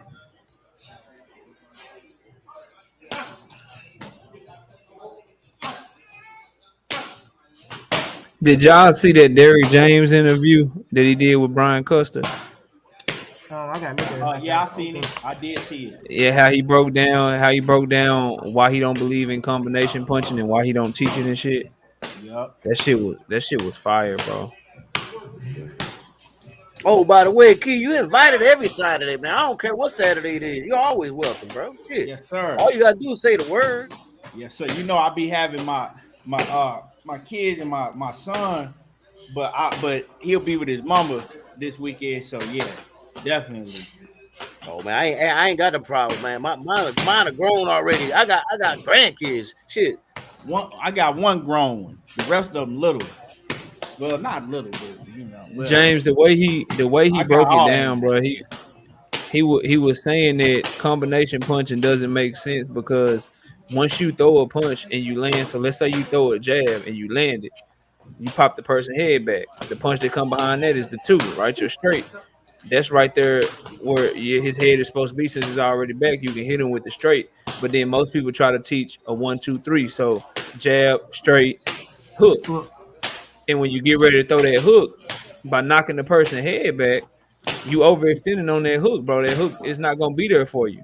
And so you actually put yourself out of position when you throw combinations like that. And so that's why if you look at how he teach Earl, like if you look at what he's doing right now, he the pad work he doing is really focused on making sure Earl just bring his hands back to the proper position and being ready for what's coming back next at him. Now he thinks you can put your punches together, right? You can put your punches together once you start piecing somebody up and it's punches that flow with each other. But if you notice, what he make Earl focus on is if he throw that jab, you make sure you got that left hand up since Earl is a southpaw. When he throw his jab, bring your right hand back to the proper position, and he teaches them what punches to expect coming back next, and then he just trusts Earl to react off of it. But he actually said in that interview, if y'all all go watch it, he think combination punching, he think it's stupid and he think it's unrealistic. He been said that shit though. Yeah, I know he been said it, but I just for those that ain't heard it, he reiterated that shit in his interview with Brian Custer. So that shit was pretty dope to listen to. And then I mean, if it's unorthodox and you don't hear people say that shit, but you know, Frank the Ghost Martin, Jermell Charlo, Errol Spence, his stable, you know, it speak for itself, bro. So you know, he teach, you know, get your hands back position to block or move your head. But he also, you know, you able to pick shots better than when you do that. You know, that's why Earl's so active, because he find the opening, get in position to hit the opening. Well, majority of the time it is, man. Oh, by the way, Monty is right. That fight is gonna be in Las Vegas. No, I don't care what y'all be trying to think. It ain't going nowhere but Vegas. Man, that shit gonna be in Dallas, Connor. What you talking about? All right, we gonna bet on it. I'm just playing. I actually agree with Money too, bro. Just messing with you. I'm about to put some money on this shit, bro. Connor, them tickets finna be so goddamn high. Connor always trying to bet somebody, bro. Let me keep my money, bro. Oh, hey, man, them tickets gonna be higher than the giraffe's pussy, Keith. I'm telling you, they gonna be, man. They finna break you for with them tickets. They trying to break everybody that walked through them doors. Hey, coach, hit him with it for me one time. I got Errol Spence over everybody. Got Earl over everybody at 147. Yes, Only fight that I think gonna have problems with is Boots. G5 don't hop up. G5 don't hop up here cooking nobody, bro. God damn. G5, what it do, G5? But that's my brother. Let him cook. What's going down? No, we good. It wasn't nothing. It was just, you know what I'm saying? I just see shit across the YouTube, man. You know what I'm saying? And I'm gonna speak on the shit. You know what I'm saying? I ain't afraid. Nobody feel like they want to challenge me. They hop up there. I'm gonna cook they motherfucking ass. Got to. You know what I'm saying? G5, I don't see it no other way. You got to. Hey, G5, ain't nobody safe. You feel me? No, nobody. If you ain't riding with me on the same boat, nigga, you cook. Shit, fuck the bullshit. G5. Nigga, no prisoners in this bitch. What's nigga, up, you coach? took your pressure medicine today or what? Man, bro, if you thought I was pissed, you don't want to see me pissed there. Shit, nigga, I was actually cool. I'm just passing about being nigga standing on real shit. You know what I'm saying? Because I know I do. So that's all. You know what I'm saying? You know, a lot of people. I agree with you, bro. You know what I'm saying? I agree with you. I was just messing messing with you, bro. Oh no, I already know. I know. Y'all good, bro. I don't take y'all my niggas. I don't take none of that shit personal. If y'all crack joke on me, bro, I'ma laugh with you. Y'all get him started. I'm gonna hit the mute. Y'all get him started. I'm gonna hit my mute button and let him go. Oh yeah, you already know. Hey, y'all see, look at EJ gloves though. He got them brown bomber gloves on. Yeah, fresh off the pot. Goddamn Joe Louis. Shit. Man, I just clocked that. I know you don't do a fight off of. I know you don't do a fight off of a media workout, bro. But I watched Ugas shit yesterday, and I'm watching this shit. What's the over under, bro? That's what I need to know. What's the over under for this shit? What we doing? That boy ready. They I'm probably telling got that motherfucker at probably. Let me see. They probably got it at probably 7.5. No. Y'all better place y'all best now, cause these eyes about to get jacked up. I'm tell y'all that right now. They about to mess these eyes up, bro. I know y'all see these fake ass niggas out here with this massive Errol Spence hate. You know what I'm saying? You know, it's always I got Errol Spence, but nigga, butt your ass to the bench, nigga. Nigga, pick him or don't pick him. Shit. You know what I'm saying? Don't ride the fence. You know what I'm saying? Boy, that boy body looking. It's that riding the fence, G5. So that way, just in case, they be like, shit, I picked them, but you know, I always knew. You know what I'm saying? Nigga, I'm on their helmet like a cowboy star too, nigga. I'm on their helmet like a cowboy star. I ain't gonna lie to you. Shout out to the chat, man. Lenia, uno, dos, ganamos, Boricua power. You already know what it is, man. You're not gonna shout out, you know, one of you. Salute everybody in the chat. You know what I'm saying? They talking my language, so you know I had to make sure that I let them know that I see them, man. You know what I'm saying? And salute them back. Hey, Kano. That's you. That's my wife. Did you want to bet knockout? Want to bet on what? I don't know, man. You were saying El Cano, so I figured you might have wanted to bet on something. Nah, bro, I was just about to ask you something about a Puerto Rican fighter. Damn, Cano. Man, that nigga stay ready to bet. That nigga, he called me out on our own show. Oh, G5, you want to bet? No, nigga. Shit. Nope. I'm not betting you on this information. Kano can bet me if you want to. I'm gonna have him doing some push-ups, get him in that shape, get him on that knockout plan. Push-ups, everybody saying they wasn't impressed by Ugas. I ain't betting no money, man. Did y'all see Ugas? Yeah, I saw him, bro. I was just talking about that when you got up, bro. He looked, you know what I'm saying? He looked how he always looked. Feet was stationary. He was slow. Like Errol Spence already worked out 2 times longer than him. I'm gonna keep it a buck. He worked out like 15, 20 minutes. Bro. You know what I'm saying? So it's kind of, he just looked like himself, bro. He hit the bag a little bit, did some jump rope and did some shadow boxing.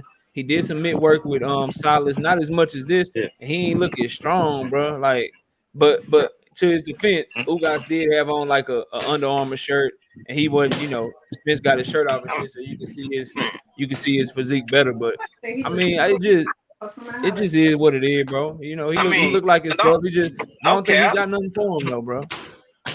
Yeah, Ugas, I mean, you look good, but I mean, you look good, but I mean, you're not. Bro, you know what I'm saying? She ain't see it, but don't worry, Ashley. I'm gonna show you something that you can see. Hey, Connor. Goddamn, boy. Yeah, I'm used to this shit.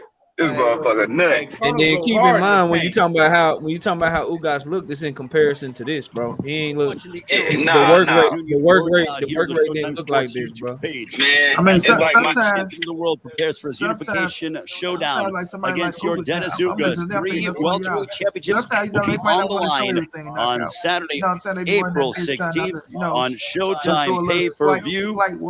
Errol Spence Jr. inside the ring with his esteemed trainer, Derrick James, one of the preeminent trainers in the world today, as Errol Spence Jr. preparing for his matchup against Dennis Ugas April 16th on Showtime pay-per-view from AT&T Stadium in Arlington, Texas, 9 Eastern, 6 Pacific time on Saturday, April 16th, presented by Premier Boxing Champions, promoted by CGB Promotions and Mandown Promotions. Back to Errol Spence's workout. Errol for the Chris Algieri Ugas ass, dog. They ain't gotta wear it. Niggas gonna be that bad, bro? Yeah, man. I think for the Chris Algieri. Shit, they gonna fuck around and get bundled in this bitch. Fuck around. Real, bro. Oh, this fight ain't good. Bro. I ain't trying to. Let me read this. Let me get to the super chat. My man General Long. He say Derrick is emulating leaning over as Ugas does, putting mitts where Ugas move his head. Ugas coach was just there. And salute to my man General Long in the building in that super chat. Salute, General. Salute. Knockout. I don't see that over and under yet. Look, thing. Oh, I'm waiting on it, bro. I'm trying to find it, bro. I've been kind of on fire. I've been kind of on fire with the bookie. I've been saving up just for this one. Knockout. What was you gonna ask me though, man? Go ahead and ask, bro. Man, bro. Carlos Carvalho, bro. Yeah. What's wrong with him, fam? I mean, listen, bro. I still believe in the guy, bro. You know what I'm saying? I still believe in him, man. I ain't giving up on him. You know who I have gave up on, but I ain't giving up on this one. He got Who'd you too give much. up? Oh, you gave up on Berlanga, man. We all gave up on his ass. Yeah, I thought I ain't you like Belanga the way you talk about it. Kano got tired of calling me and telling me that Berlanga can box. He got tired of saying that shit. Then watching him go out there and not box. He said, "I'm out. I'm off this dude, bro. I'm out, bro. You probably ain't gonna get into that conversation again because y'all already seen the lies. If you didn't, you go back and check it out. I spoke on the whole layout of why I'm pissed off with him. So shit. If the man don't want to box and he don't want to box, he's deprogrammed. He can't do it. Fuck him. Here we go. We got some steroid allegations in the chat. Look at this clown. Got some steroid allegations in the chat. Coach, why your wife say Berlanga? Hey, Coach wife say Berlanga is all talk with no air. Facts. That's it. Look at this clown. Look at this Here clown. we go. Yeah, that's what I just said, Coach. Come in here say some dumb shit. Just fucking stupid. Just talking. No proof, no nothing. Just stupid shit, boy. Three different sanctioning bodies. You think there ain't gonna be no drug test? You a fool. Kick his ass out, mama. Stupid ass. Always saying dumb shit. Says she reaping,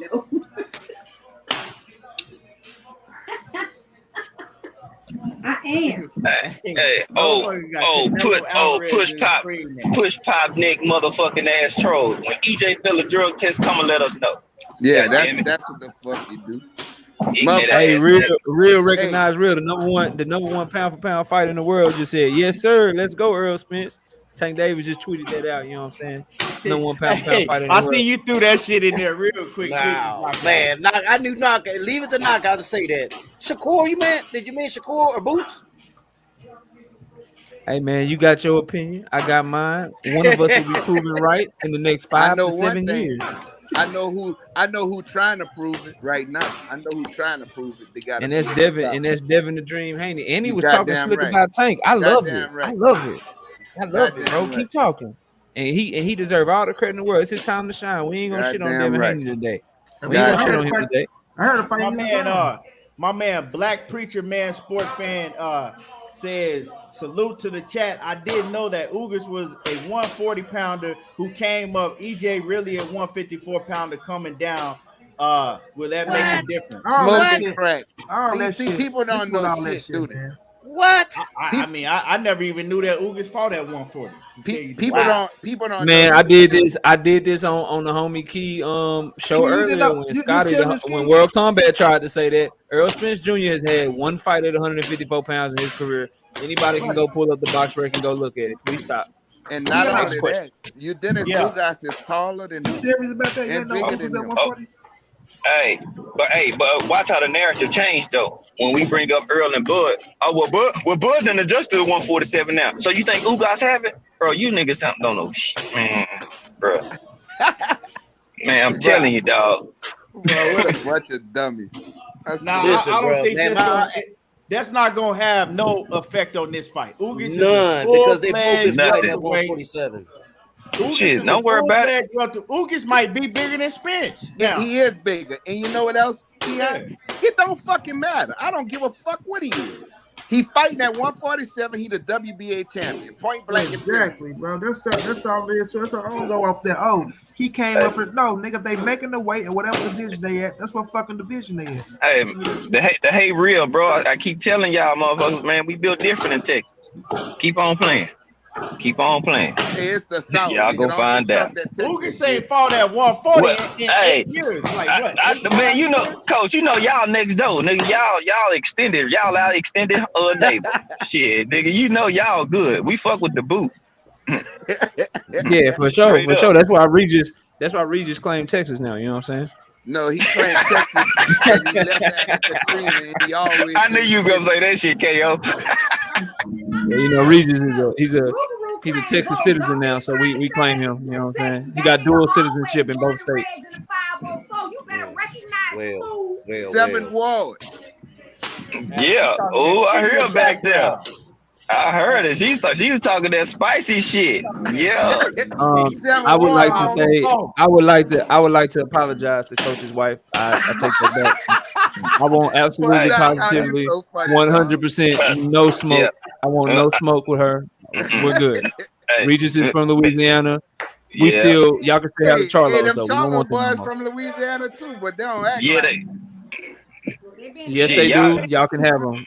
Y'all gonna have them back with that behavior. Shit. Adios. Goddamn, give me Regis. He already in the H. Shit, he getting used to text. You did. Man, you know what it is though, bro? They trying to create a narrative already before the fight happens, man, with this bullshit about the weight, man. That's all they really doing, man. It so when don't the fight matter. is over, they can say, you know what I'm saying? Shut All that right, shit we are up, joined man. alongside by the WBC and IBF welterweight champion of the world, Man. inside the ring of his own gym It's a here couple in fighters, bro. Dallas, Errol Spence They- Jr. get in the Errol, ring you look and in get it impeccable in, physical period. shape, but my goodness, you look razor sharp. How much are you looking forward to April 16th at AT&T Stadium against your Let me- Dennis Ugas? I've been looking I'll forward be in the since, building in you this know, I bitch. dropped out from the Yes, from sir. the Pacquiao fight. You know, I knew We off in that I was gonna thing. face one of the two, either Pacquiao. Yeah, I'm there. Ugas. So I got Ugas. Ugas is a tough champion. He's a guy that Me and Quee. you know, We gonna been be through a lot in his life and running center in that bitch. and went through it, and you know he's a champion now. So he want to live. He's living the American dream. He want to keep that American dream. So you know his challenge is beat me. The For Cholos me, from Lafayette, boy. I want to get that. I want to get the other belt. So I have 3 belts. And, you know, hopefully we can go for the ultimate goal. That's to be undisputed champion of the world. Now, you could have easily taken So don't ask a about no two-round Terrence Crawford fight shit after no a more. 16-month layoff. You had an eye injury that derailed those plans to fight Manny Pacquiao back in August. But now you're fighting your Ray Dennis Ugas. Flores, That's not an easy dope fight reporter, whatsoever. man. Why Him did you and Brian decide to Custer. right away jump into the fray and fight another welterweight champion of the world in your Dennis Ugas? Well, I almost had, I did have, almost 2 career-ending injuries. So, I feel like I'm on borrowed time right now. So, That's right. I can't just sit around and fight a tune-up fight and then, God forbid something may happen or anything like that. So, send me straight in with the other sharks, And I feel like Ugas, he's a tough fighter, and he's gonna come to fight. He's gonna push me to that level, and that's what I wanted in training camp and everything.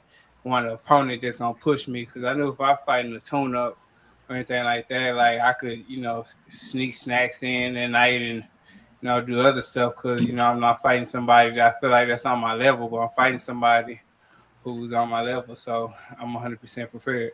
What kind of challenges does your Dennis Ugas pose to you? From what from what I heard, he's physical. From what I've seen, I know that he's very tough, and even with when he fought Sean Porter, he was waving Sean Porter like, "Come on!" Like he was pumped up. So he's a guy that got that fighter spirit inside him. So he's definitely gonna give it his all, and try to best me.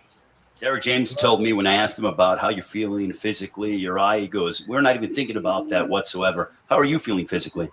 I'm feeling great. Like I've been sparring, being great rounds in, and putting in a lot of work, and nothing's been wrong with my eye at all. It's been feeling good. It's actually stronger than the other one. So, I just got to be just 100% on point, and make sure that I don't get hit with careless shots and things like that.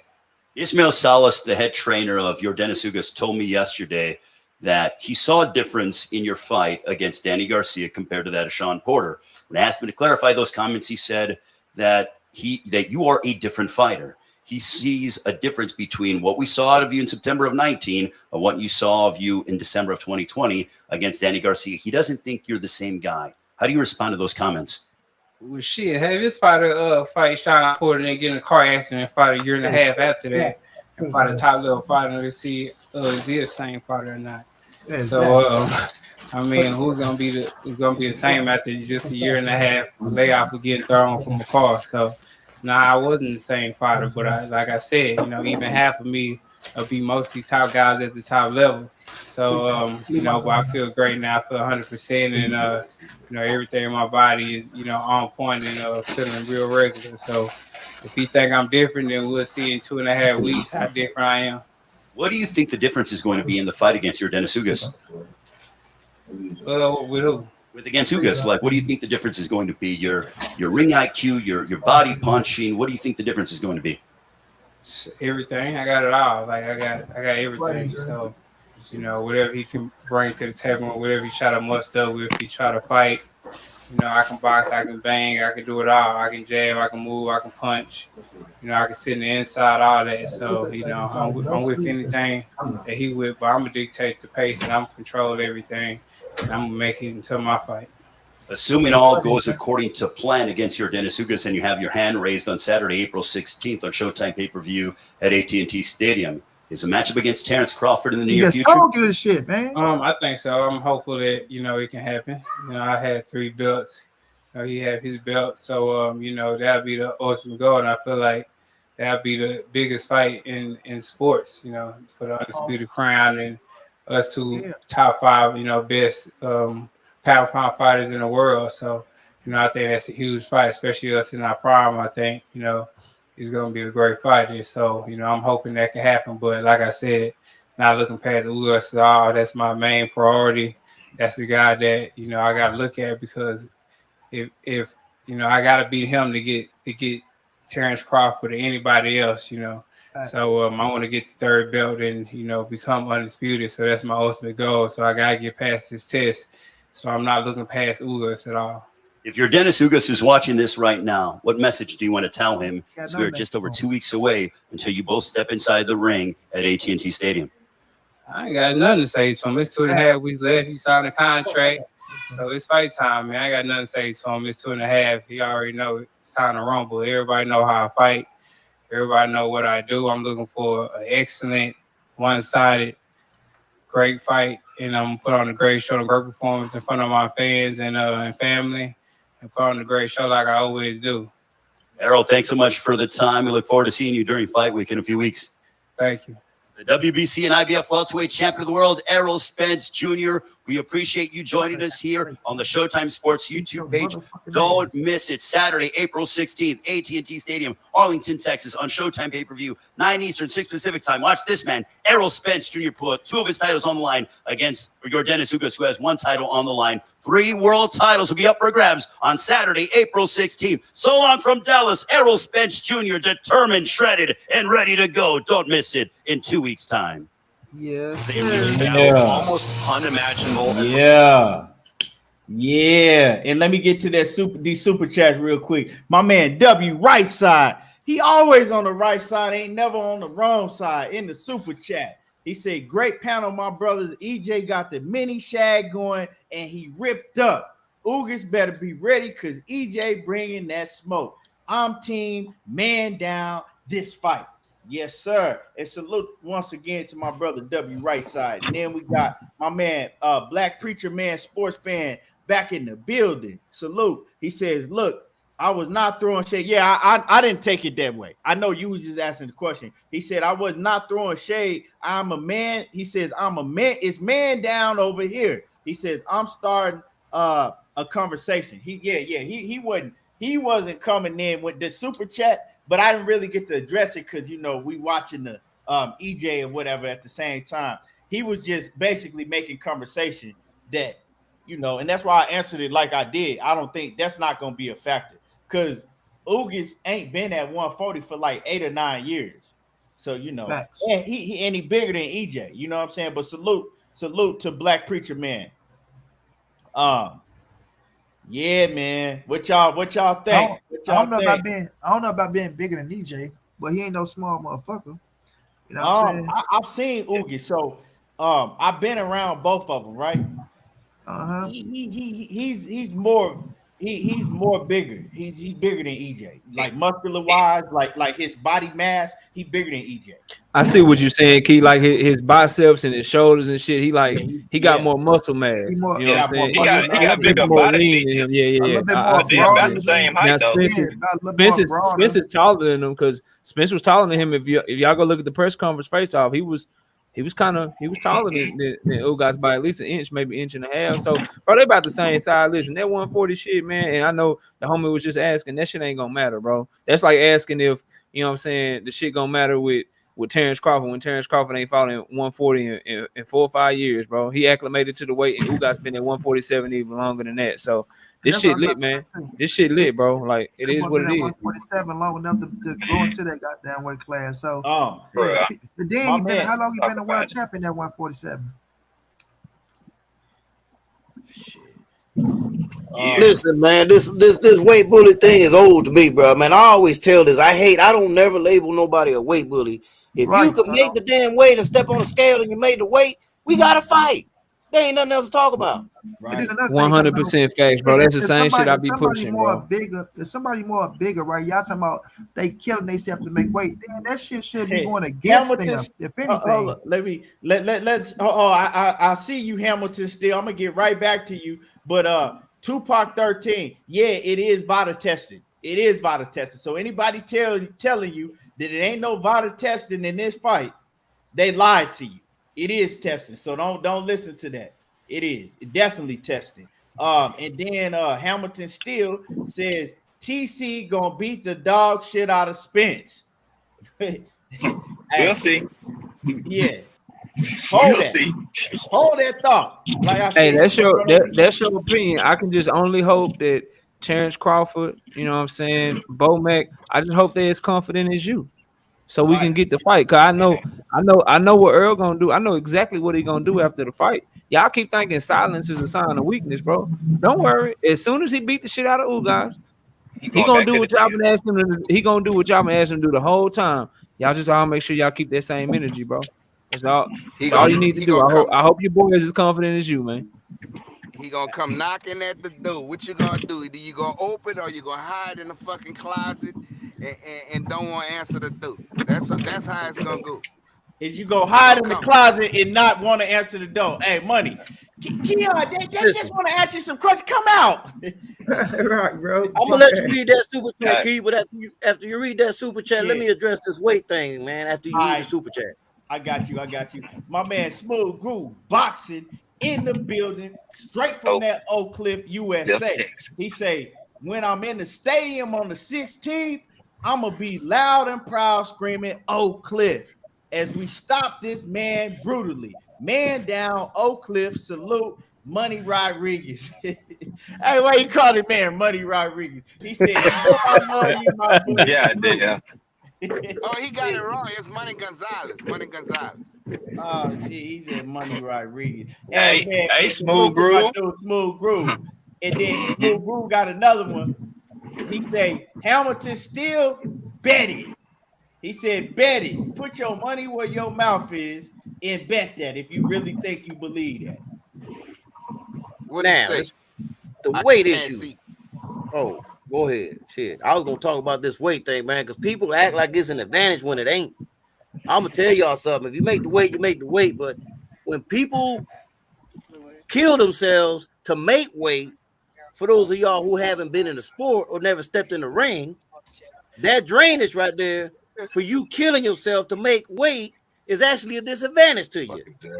All of the fluids that you lose around your cranium and stuff like that reduces your punch resistance. So when you're killing yourself to make a lower weight, you're reducing your punch resistance. How is that an advantage?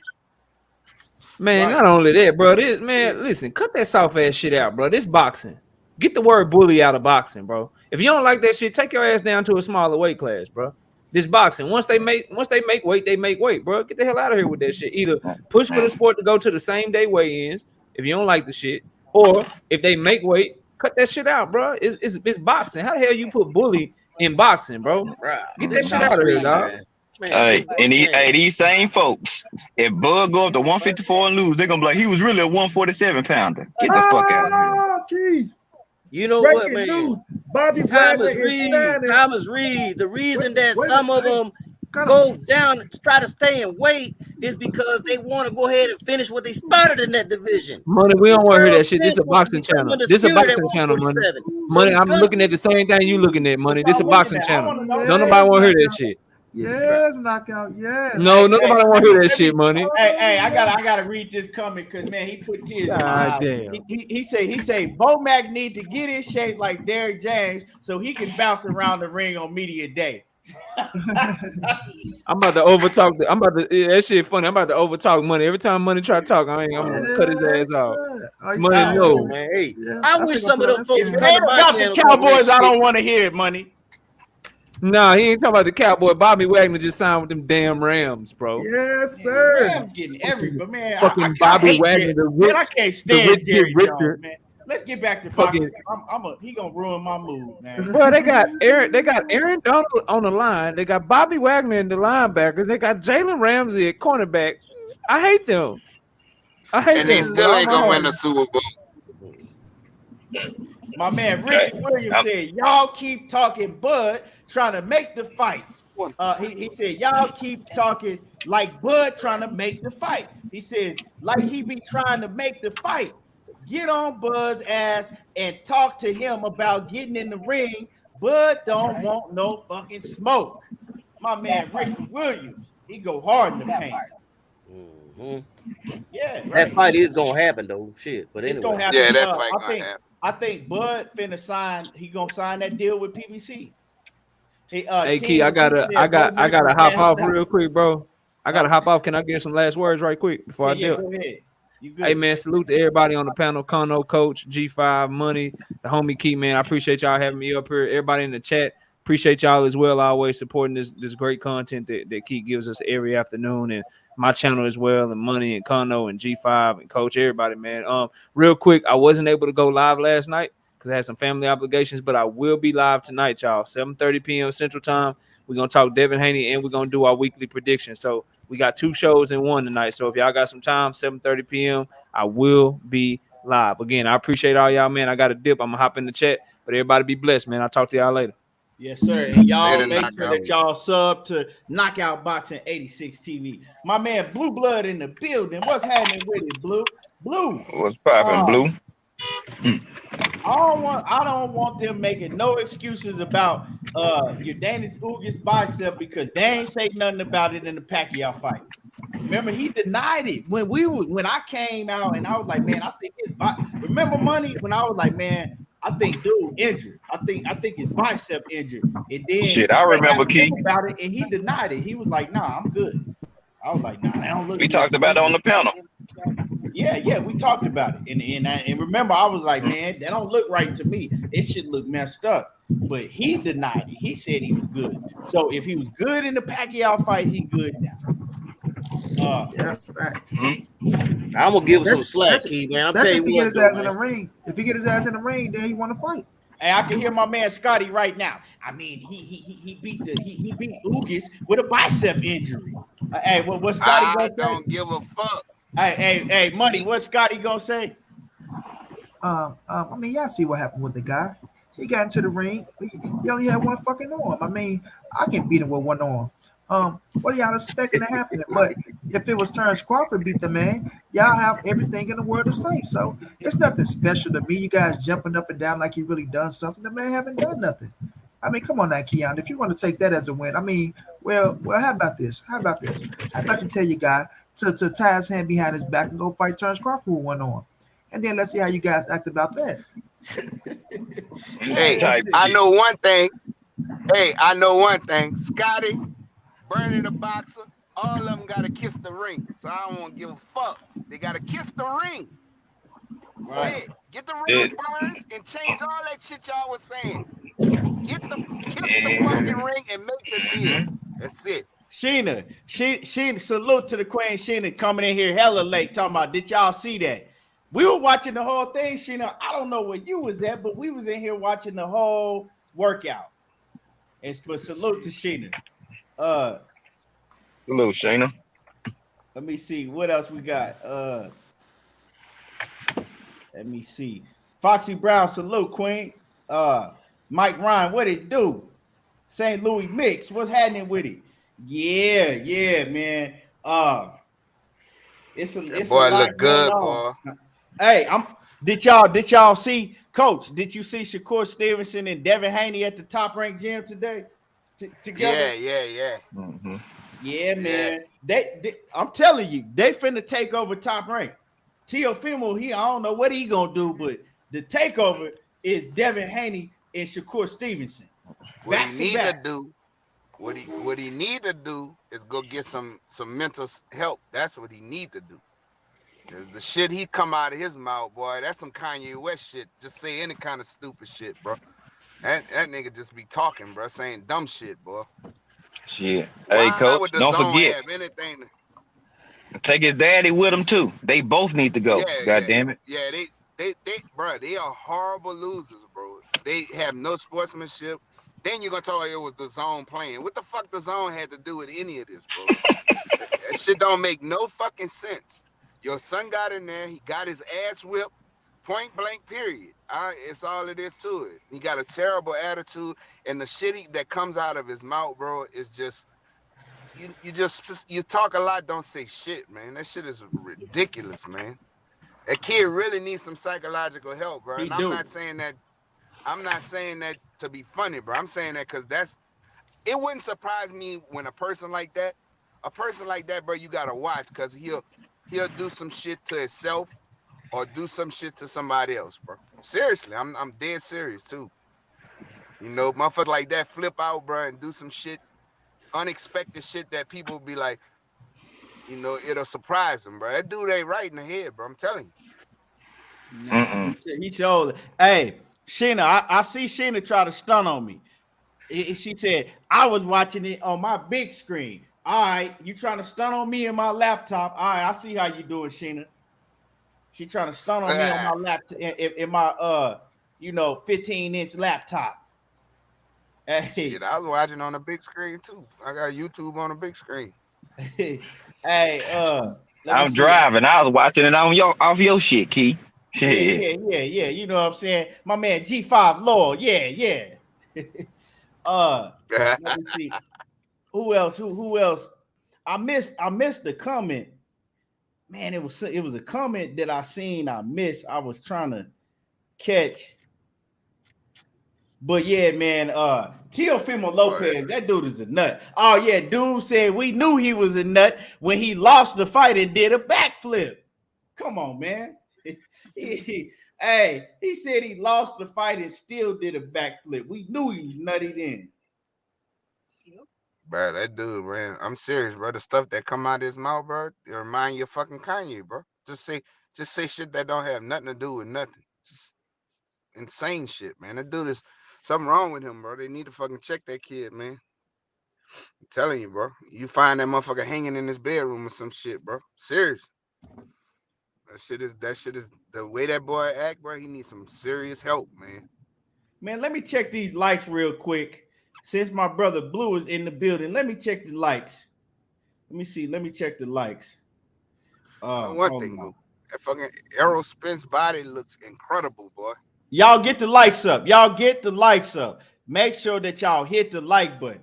Man, I ain't seen Errol Spence look like this since he was with Blu-ray. Yeah, bro. Look, his back is freaking shredded. Bro, that dude looks strong, bro. That dude look real strong.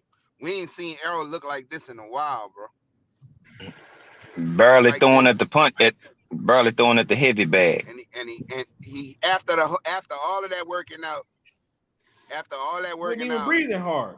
All hitting all them pads, all of that, bro. He sat there, wasn't even breathing, boy. That's when you know that his body looked totally back to normal. He looked like he in incredible shape. He mentally focused. He don't have to worry about his body. Check this out, y'all. I want to keep, I'm telling you. Coach, I want to keep reminding people of this, right? Because this is what Sean Porter, right? He always rating Errol Spence lower than everybody else. But this man that looked like this still beat you. Look how Errol Spence looked.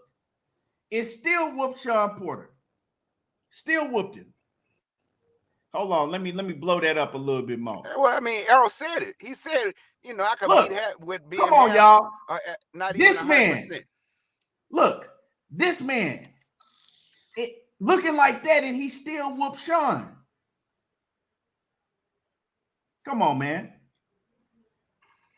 Man, look like he finna die. He was worse than that for Danny. He said, so for those who don't know, Sean Porter, he said that he rates he said he raced Terrence Crawford, Keith Thurman. Out of the people that he fought, he said Terrence Crawford, Keith Thurman. So he said his top two is Terrence Crawford and Keith Thurman. He said third would be Ugas. He said he'll even put Ugas above Errol Spence. Well, that's all now, good. What that sound like? It don't matter. Hate. Nothing but motherfucking hate coming from somebody that got into the ring and worked this ass off, that leave not one stone unturned, the greatest shape that he can ever be in. When he fought Earl the True Spence Jr., Showtime Sean Porter was in the greatest shape that he was ever in for any one of his fights. Any one of his fights. He can't deny that because he just admitted it on camera, and his ass still took that L, and it was still 8-4. Errol Spence beat that man 8-4 in that fight. Like I said, my brother's surgical box, he broke that shit down beautiful. Y'all ain't got to take my word for it. But he won 8-4, had that man missing all over the place, beat him at his own game, almost knocked his whole motherfucking chin off, but he better be lucky he was in good conditioning, and Errol Spence wasn't in the best shape of his life, because otherwise his fucking face would have been in his dick. He would have been knocked the fuck out. And then your daddy made you look like a sucker, a chump, a fraud, a fluke, right? By throwing a towel in on your weak ass, saving your life because he didn't want to see his baby boy get his ass beat. When you still had an opportunity to win the fight. He was still in the fight. When Bud Crawford dropped Sean Porter, he still had an opportunity to win the fight. But your scary ass daddy, right, made you look like a bitch, and he can't let it go. Errol Spence walked out on your ass. That's why he walked out, because your daddy made you look like a bitch. Period. So he can sit up there and try to talk about all that shit he wants to. His daddy wanted him to be what Errol Spence is now. And I give Sean Porter credit for fighting everybody. Yeah, but his daddy wanted him to be what Errol Spence is now, bro. And they went in there and they took it away from his ass. And that's all because of what Earl said. He can't even sell out fucking a Thanksgiving dinner and all that kind of shit. So, but like I said, Coach, it's deeper than that, Coach. Because Kenny Porter, see, the thing where this whole thing stems from is Kenny Porter was always talking about Errol Spence in much higher regard than he was his own son. Y'all don't think Sean Porter feels some type of way about that? Like I said earlier, every time you heard Kenny Porter, he was always talking about Errol Spence and how great Errol Spence was, and I had that kid in the amateurs, and how much, you know what I'm saying, how hard of a worker he was, and he was just always talking about how great Errol Spence was. And then when it came time when Errol Spence was calling out Sean Porter, Kenny Porter said, nah, we don't need to fight for our belts. It don't have to be no unification. He could keep his belt and we can keep our belt. We could just fight for a non-title. When have you ever heard a man, right, say, nah, we don't want to fight for a unification. We can just do it for a non-title. Because he held Errol Spence in such high regards, he did not think that Sean Porter could beat Errol Spence. And Sean Porter knew that. You don't think behind the scenes, Sean Porter ain't hearing Kenny Porter say, oh, no, I don't want him to fight my son for my son's belt. We could just have a non-title fight. He said this shit on Dante Boxing Nation. You don't think Sean felt some type of way about hearing that? Sean hear that and he like, man, my dad don't even believe I can beat this man. Come on. So it's jealousy and it's envy. And then when they finally did fight each other, right? When they finally did make that fight, what was Errol Spence saying about him? Errol Spence was jabbing at him like, hey, man, this dude can't sell out no motherfucking family dinner and all of that. So and he told him, I'm gonna beat you at your own style of fight. Right. And so with all of that being said, right, Sean Porter, he don't like Errol Spence. He don't have, like, he likes Keith Thurman. You know what I'm saying? He loved Terrence Crawford. He said he loves Yordenis Ugas. He said he loves the person that Yordenis Ugas is. He said he tight with Yordenis Ugas. He said this himself. You ain't never heard him say that about Errol Spence since then, right? He don't like Errol Spence. So it ain't that he really believes the stuff that he's saying. He's saying that shit out of spite. Right. That's because how you think this man believed that Keith Thurman, all of them dudes is above Errol Spence? Come on, man. You don't believe that. Well, he can go in Uga's locker room and boo-hoo after, because Errol gonna beat the fuck out of Ugas. I'm telling you. Hey, He gonna stop. then he said he'll give him pointers. He said he'll give him pointers on how to beat Earl. Get your faggot ass on up out of here. With them penny loafers with drapes on them hoes. Sit your ass down, baby foot ass motherfucker. You just mad because Kenny wish Earl was his son. That's what it is. He wish Earl was his son. Sorry, buddy. That's what it is. Then look at it. He, like you said, he cool with Thurman. He cool with Ugas. But you know who he don't like? He don't like Kell Brook and he don't like Earl. Why? Because they took that nigga strap. He cool That's with why. Bud. He cool with Bud. He cool with Dan. He cool with every motherfucker else. Besides the motherfucker that beat his little short peanut head ass. And then he probably didn't like when they asked Earl about it. You and Sean friends? I'm more cool with Kenny than Sean. But Sean, all right. Right. He did say that, G5. I remember. You know what I'm saying? Say that shit. It's all Errol, good. Errol Spence look at Sean Porter like a, you know what I'm saying? Like, man, he like, this dude goofy and corny. They don't, you know what I'm saying? Like, they ain't nothing like each other. He like, man, I don't fuck with dude. The same way he look at Keith Thurman. Like that. He look at Keith Thurman like that too. Like that. Yeah. Yep. And the thing about it is, Errol Spence, he don't have no goddamn friends in boxing, bro. Shit, he willing to fight anybody. Jamel, Charlo, all of them. Yeah, that's my brother, but we can make money together, and we're going to find out who the best. So it don't matter. And that's the way it's supposed to be in competition. And that's what people don't get. It's competition. If you go outside, say y'all got a brother, and y'all playing ball against each other, or look how many guys play college ball, they great friends, and play in the NFL, and when you hit the field, you trying to knock his fucking head off. It's the same shit, bro. It don't change. It's competition. Right. It don't matter. Man. They said, hey, they was like, hey, we got 20 million. Hey, for you can either fight Keon or Coach. Nigga, we gonna fight and then go eat afterwards. We good. And we gonna get life-changing money. What? Why wouldn't I? Right. We just changed our life forever. What you mean? Man, we changed our life forever. There's people that have been boxing for 10 years and they ain't never touched 10 million. You gonna give me for one fight? Bet, sign me up. ASAP. You know what I'm saying? I changed my life and my boy's life. And then we both can go buy Bentleys together. What color you getting? Black? All right, I'm getting a red one. You know what I'm saying? That type shit. Speaking of that, Shakur Stevenson, right? Shakur Stevenson was asked, they asked Shakur Stevenson, like, if Devin Haney end up with all these belts and, you move up in weight, would you fight Devin Haney? Because Devin and Shakur, they close, and he like, man, that's my dog. He was like, Shakur Stevenson said, Devin Haney, that's my guy.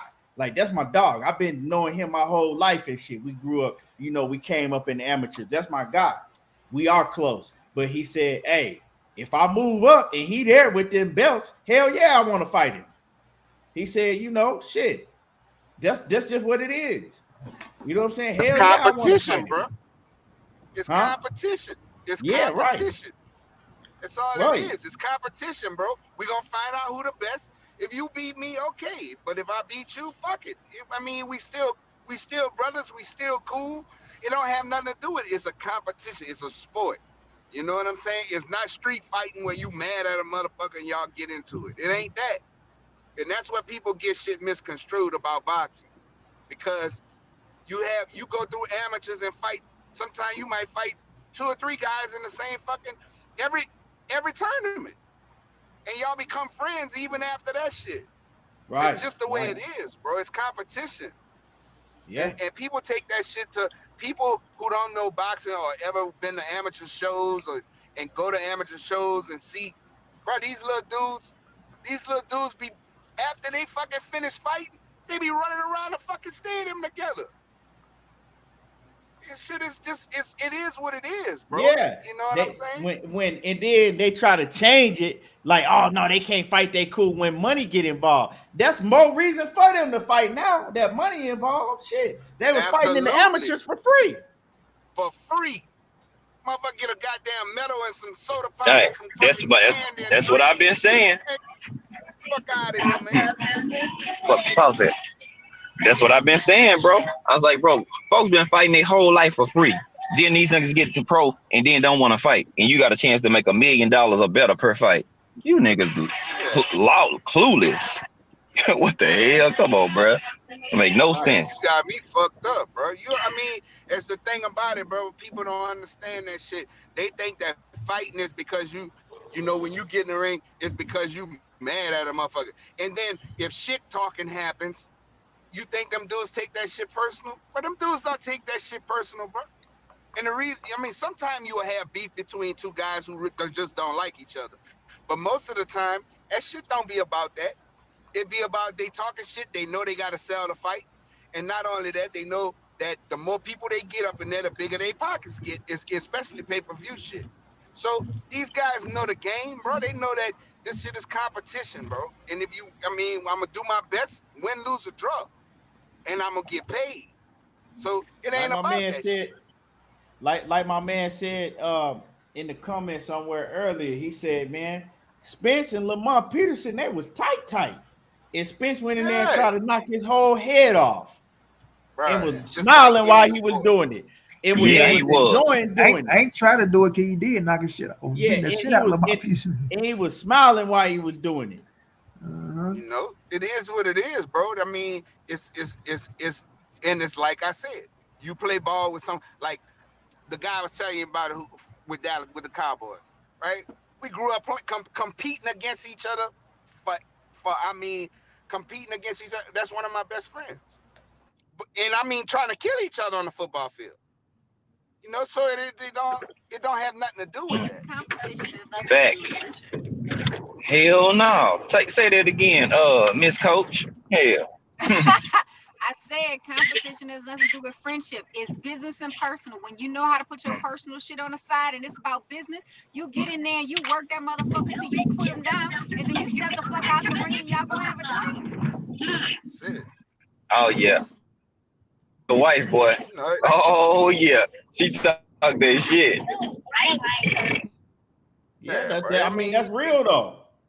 That's real. Yeah, man. These dudes don't hate each other, bro. Like they wanna go out, you know. Now the shit that happened with Bud and Jose when they was about to fight in the stadium and all of that kind of shit. That's different. That's some personal shit. But cut out, on the phone, trying to make the fucking deal and shit like that.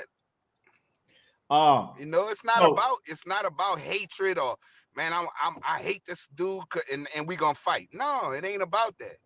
What y'all see happening? Sometimes it turns into that, but a lot of times it's not. You know, what y'all see happening? That's why you saw Errol Spence did. Nah, I was saying what y'all see happening with Shakur. Since we on Shakur, what y'all see happening with him? Because he finna have 2 belts. It's still 2 other belts out there. Is he gonna be able to fight for them 2 other? He gonna become the face of 130, and he gonna be the money man after this shit, and he gonna finally get to unify with the rest of the 130. So that's what I think is gonna happen, because what I'm saying, Coach, they gonna want to make that fight because of the money. But Coach, what I'm saying is you got 2 other fighters with belts. You got the dude that just beat Chris Colbert, right? What's his name? You got Navarrete. You got Navarrete at 126. No, he at 126. You got the dude that just beat Chris Colbert. And then you got the Japanese dude, Kenchi Ogawa, Kenchi, right? You got Kenchi, and then you got the dude that just beat Chris Colbert. Oh yeah, Ogawa got it. You talking about Gutierrez beat him? Ogawa, yeah, Kenchi Ogawa, yeah, that's his name, Ogawa. And then the dude, what's his name, Hector Garcia. Wait, what's the dude that beat Chris Colbert? Yo, we can't even hear you, Coach. Coach, we can't even hear you. Hey, didn't Colbert have a replacement? Wasn't Gutierrez supposed to fight him, and then he didn't fight him, or was that Gutierrez he fought? Yeah, I can't remember. Yeah, that was a replacement. I can't remember the guy. What's the dude name he fought? Watch, I'm gonna look it up right Somebody now. in the chat, help us out. I would, but I'm driving. Hector Garcia. Hector Garcia, Key. Hector Garcia. There we go. That was for the belt, right? Yeah, but it wasn't the big belt. It was one of the a regular title. Or the interim belt, I think. The interim belt, I think. Something like that. But I thought motherfucking what's his name had the belt though. He didn't have no belt. So they saying it wasn't for a belt. Oh, okay. Okay, so he said they saying it wasn't for a belt. So Ogawa so who got the titles at 130? You got Shakur Stevenson, Oscar Valdez, you got Ogawa. And Robert Gutierrez.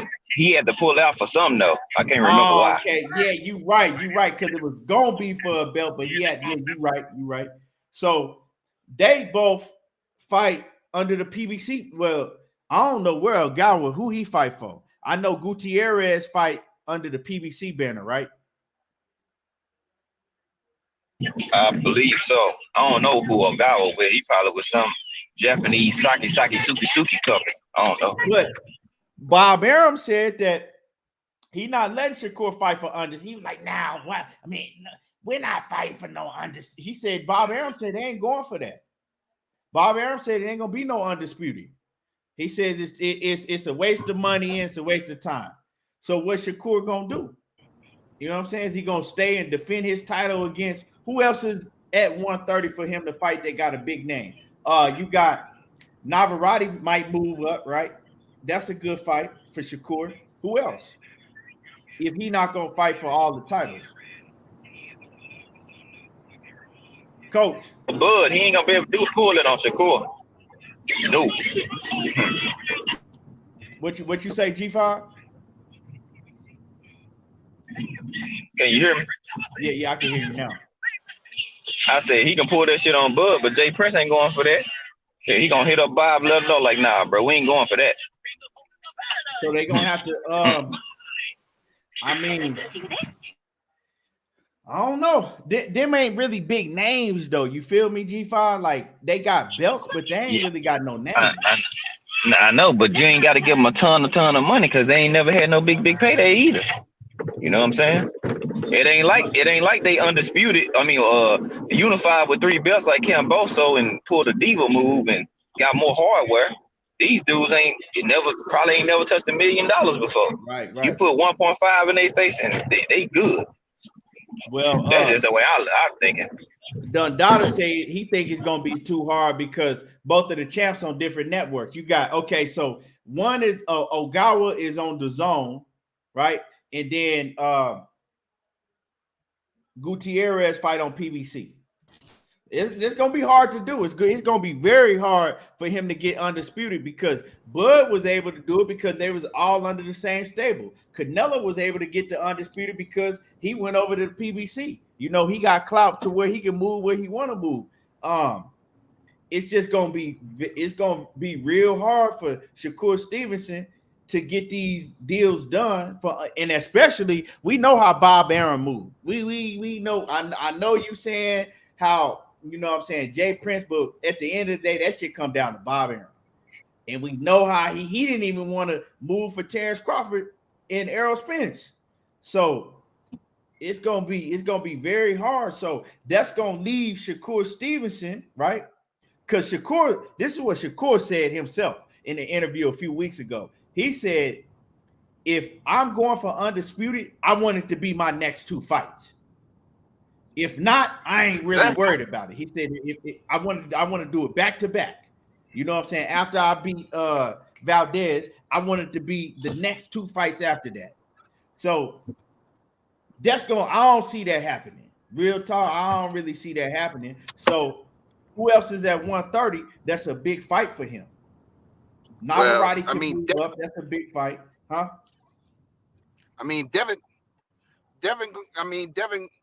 Shakur got to handle his business right as far as putting pressure on Bob Arum. You know, you already in litigation behind bullshit. You do what I tell you to do. And that's what needs to happen. And Jay Prince, bro, I never underestimate Jay Prince, bro. Never. Never underestimate Jay Prince, bro. And if that's what Shakur want to do, I think it can happen. And Jay Prince got a good relationship with PBC too. See what I'm saying? So but if coach, the PBC putting up the money, yeah. Coach, are those other guys gonna want to fight Shakur? Because these dudes ain't jumping out the gym to fight Shakur Stevenson. They gonna want to keep their Think about title. it like this, Keon. Right. Think about this though. When Shakur beat Oscar Valdez, he becomes a superstar.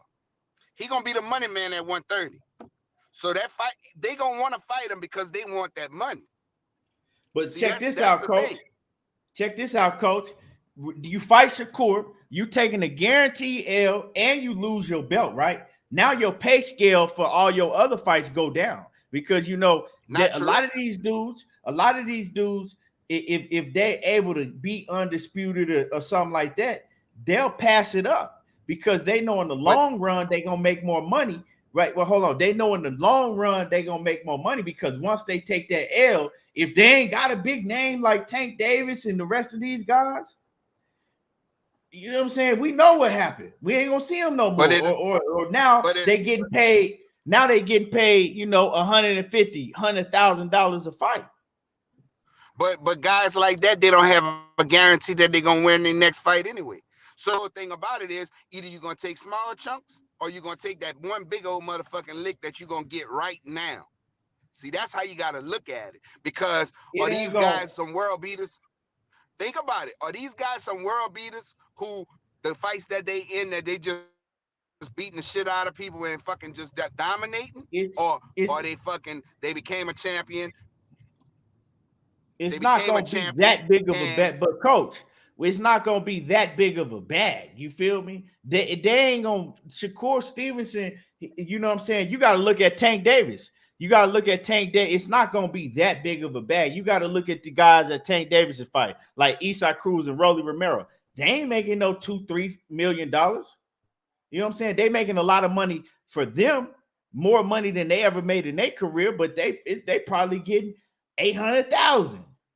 That's a lot of money to them. You know what I'm saying? So it's not going to be it's not going to be a huge bag like that at this point, not right now. And you cutting out, Coach. You cutting out. You cutting out.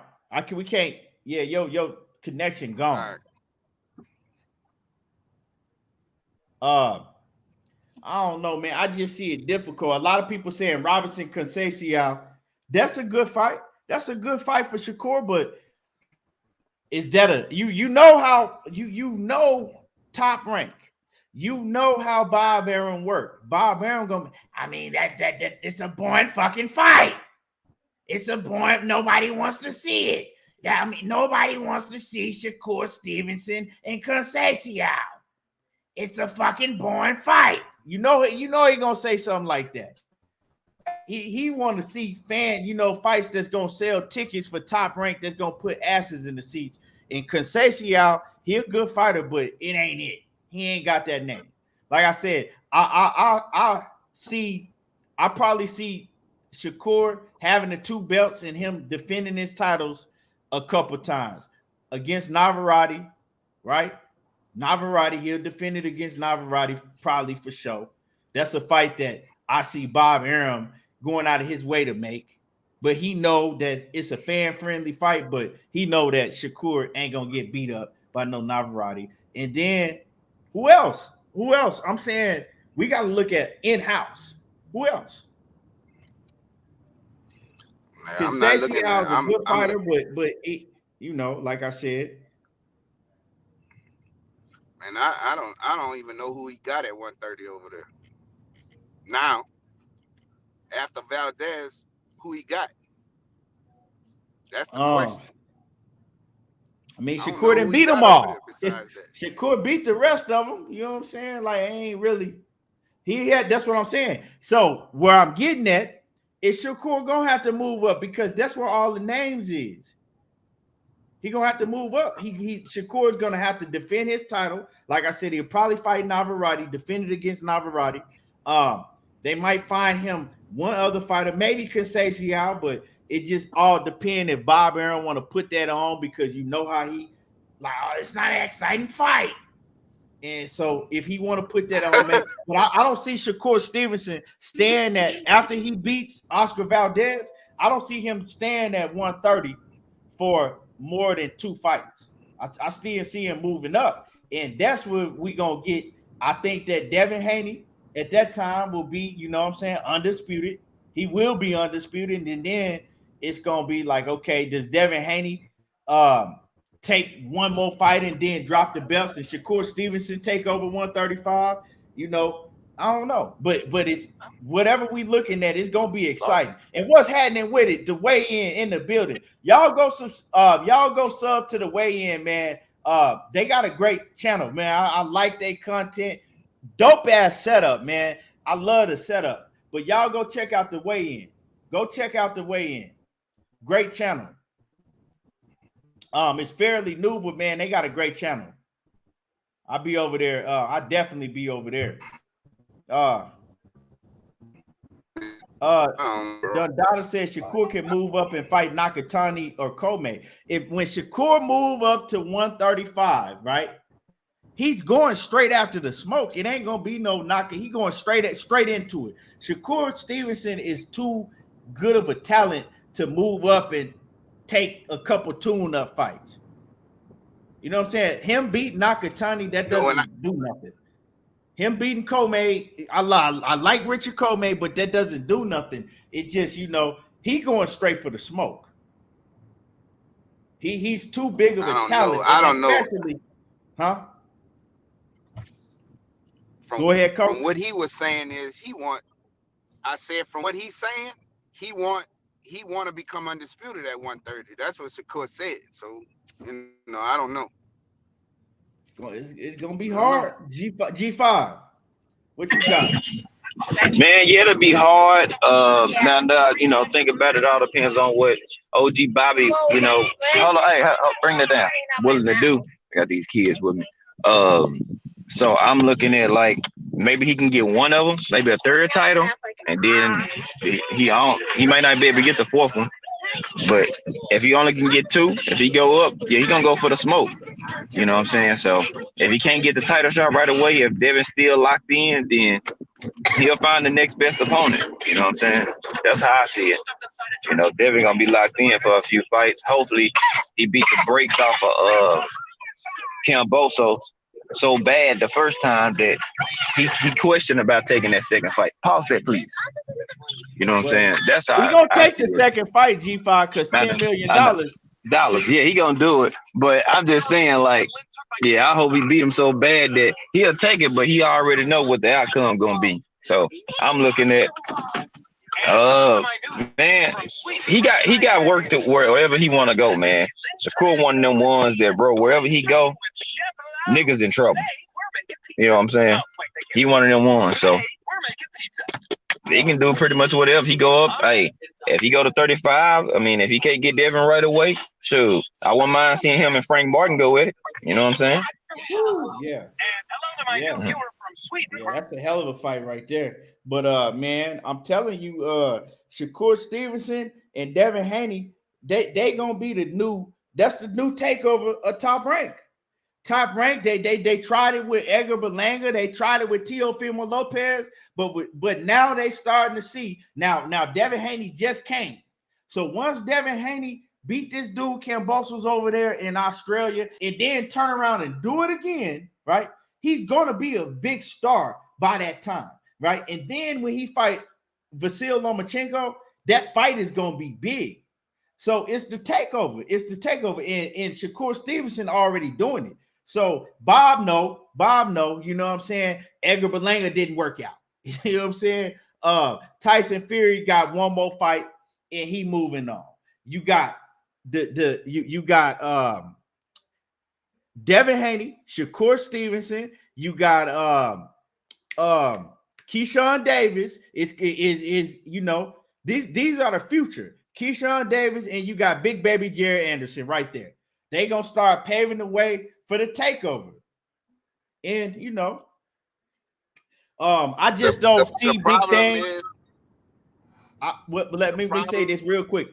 I don't see big things for Teofimo Lopez because when you can't accept that you got defeated and move on from it, when you just out here delusional, that's bad for it's showing me that his mental is not there. His mental is not there. And if your mental not there, it's gonna affect you in the ring.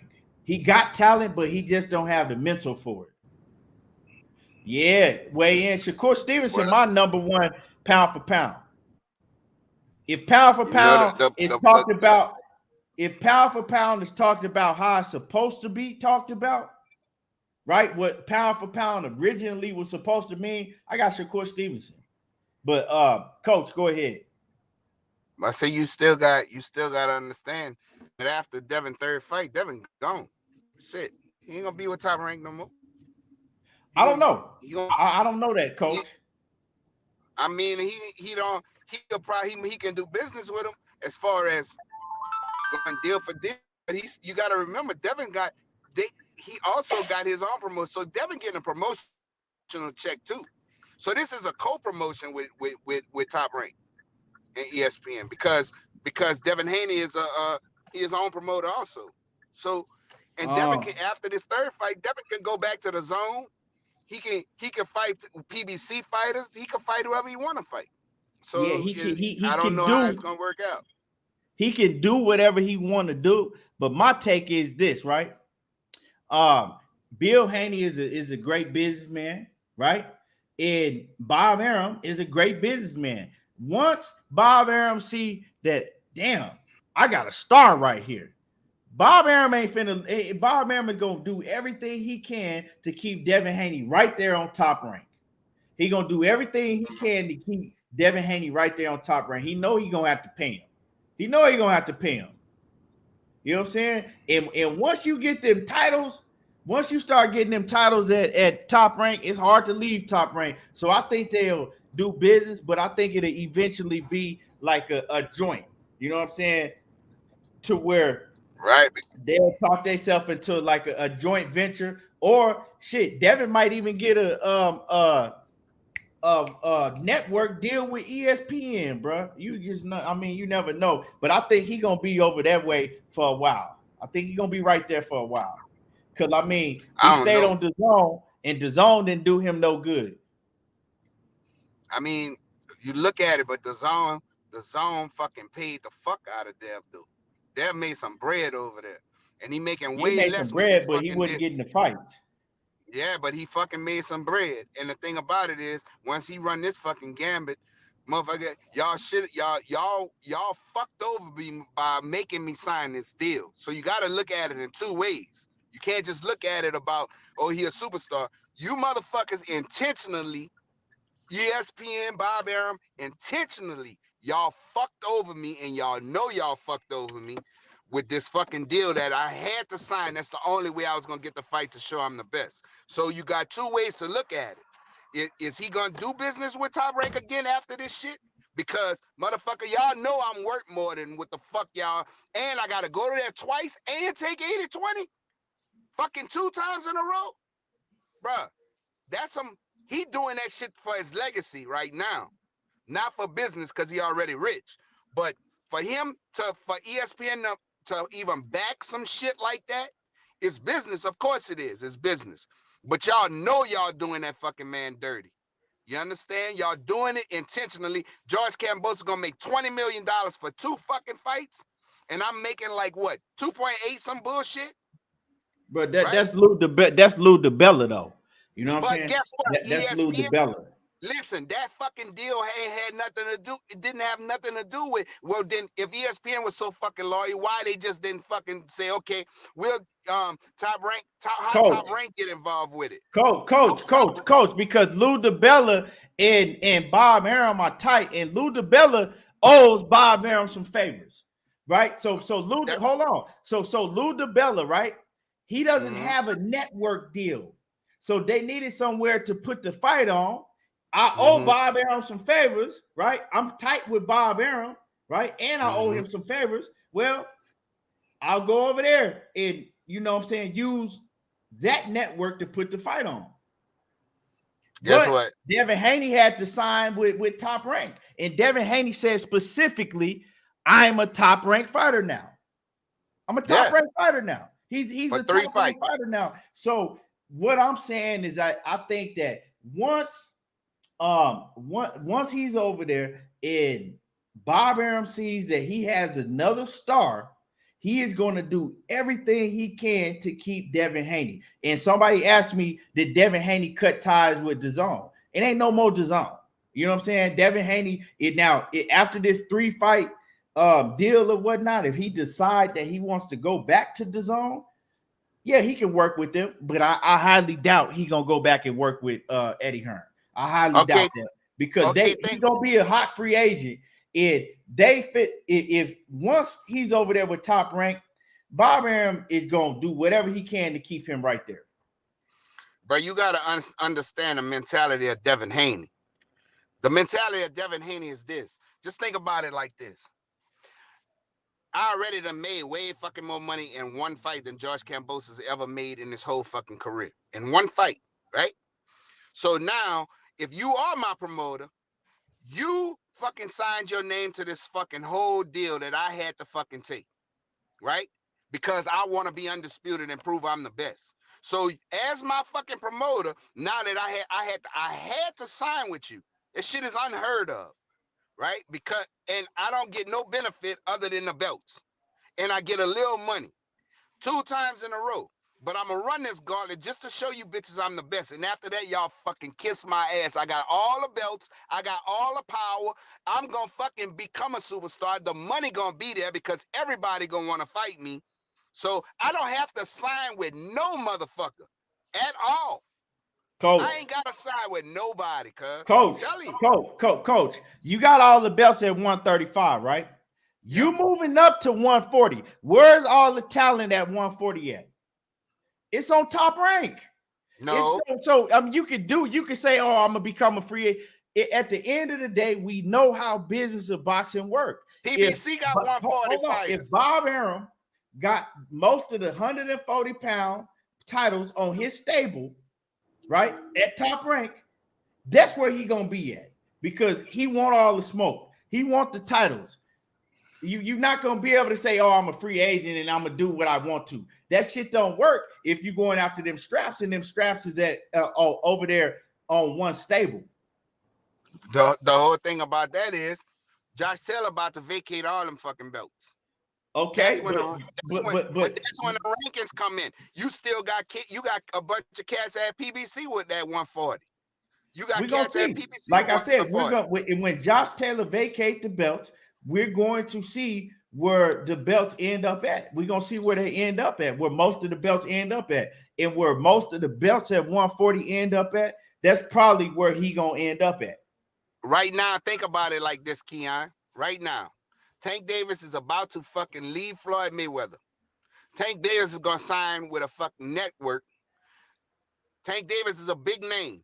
If Devin run this fucking gauntlet, Devin name gonna be up there. He gonna be the money man, bro. Zenith, I know that. Zenith, you're not telling nobody up here nothing that we don't already know. We're talking about after the third fight, Zenith.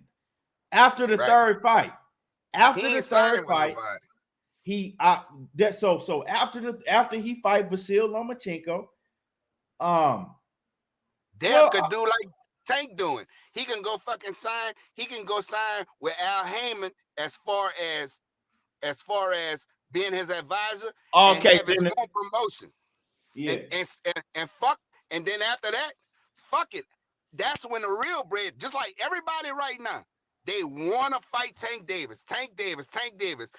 Everybody, just like Canelo. Everybody want to fight Canelo. Everybody want to fight him because of the money. Devin Haney, if he run this gauntlet, he's going to be a superstar and he gonna fucking bring in buku money.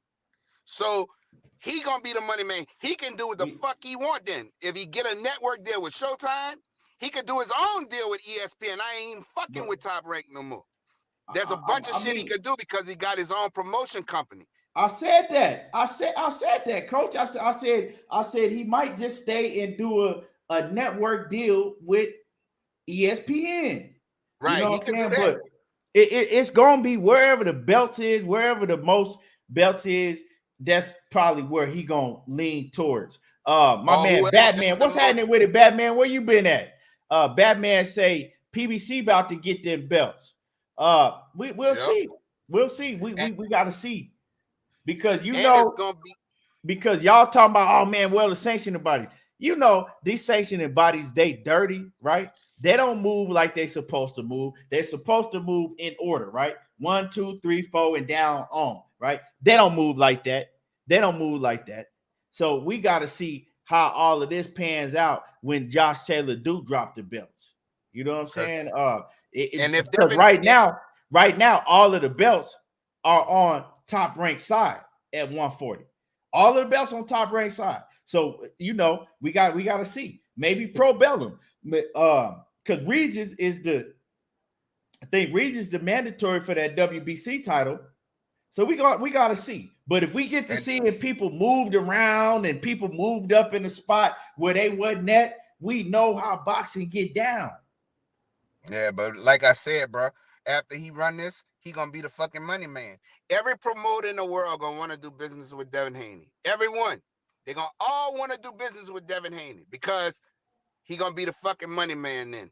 And he gonna get the biggest fucking bags from then on. He could stay at 135 for a while if he want to. He could fucking stay there. And they're gonna have 135 pounds that's coming up through the ranking. He's not gonna be able to stay there that long. You know what I'm saying? You already heard him complain about, you know, staying at 135. Now he ain't gonna be able to stay at 135 for another year and a half. After this, you know what I'm saying? He's not gonna be able to stay there that long. So he gonna move up to 140. If the fucking money, if a big fight can occur and the fucking money's there, he'll fucking he gonna and the money's there, he gonna make 135. Say like this. Teofimo ain't fought at 140 yet, right?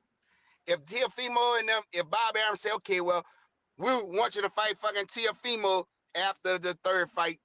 Motherfucker, y'all gonna pay me a bunch of money. I'm getting half of the fucking promotion. This, and that. I got all the fucking demands. Y'all jive bitches sent me through a fucking jive ass contract that I had to sign just to show you bitches I'm the fucking man. So bitch, y'all gonna pay me more than any fucking thing. You gotta understand, you got all of the power at 135. You're not moving up to 140 with all of the power. You moving up to 140. You trying to get the power at.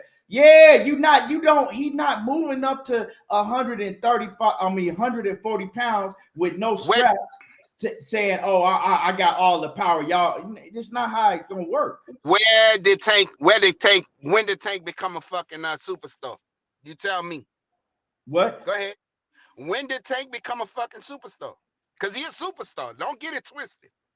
When did he become a superstar? That nigga done skipped around from 130, 135, 140, go back to 135. Because he's the money man. That's what I'm trying to say. Once that money get in play, because if he run this gauntlet, he gonna be a fucking superstar, right? He gonna be a superstar. He gonna be the money man. Wait, hold on. You still got to come back over to America and sell out a ring, right? You still got to be able to sell out the MGM. Right. You still got to be able to sell out Staples Center or, you know, put 14,000 people, you know, in an arena, right? Think about this. You still got to be able to do that. But before you're talking about, now I think that he's going to be a big, he's going to be a big name. I don't know. He's going to be eventually a superstar. He's going to be eventually a superstar. Listen, if this war ends, right? God spare it does end. If this war ends and him and Vasil Lomachenko get in that fucking ring, partner, that fucking shit gonna sell out. First of all, you got a guy who went to defend his fucking country, right? Right. He was already, everybody loved Lomachenko in America. All these motherfuckers love Lomachenko. Then you got Devin Haney, who did something that ain't been done since fucking the time of Jack Johnson and fucking Joe Louis and all these motherfuckers. And he done went to Australia 2 times in a row and took less money and beat this motherfucker's ass. They gonna sell that fucking shit out. And then after that shit, Devin Haney, if he fucking beat the shit out of Vasil Lomachenko, Devin Haney is gonna be fucking humongous after that. We go. I mean, you know, we it's time will tell. Time will tell. You know, time will tell. But if he is, hold on. If he is humongous, coach, like you saying, well, Top Rank gonna have a lot to do with that.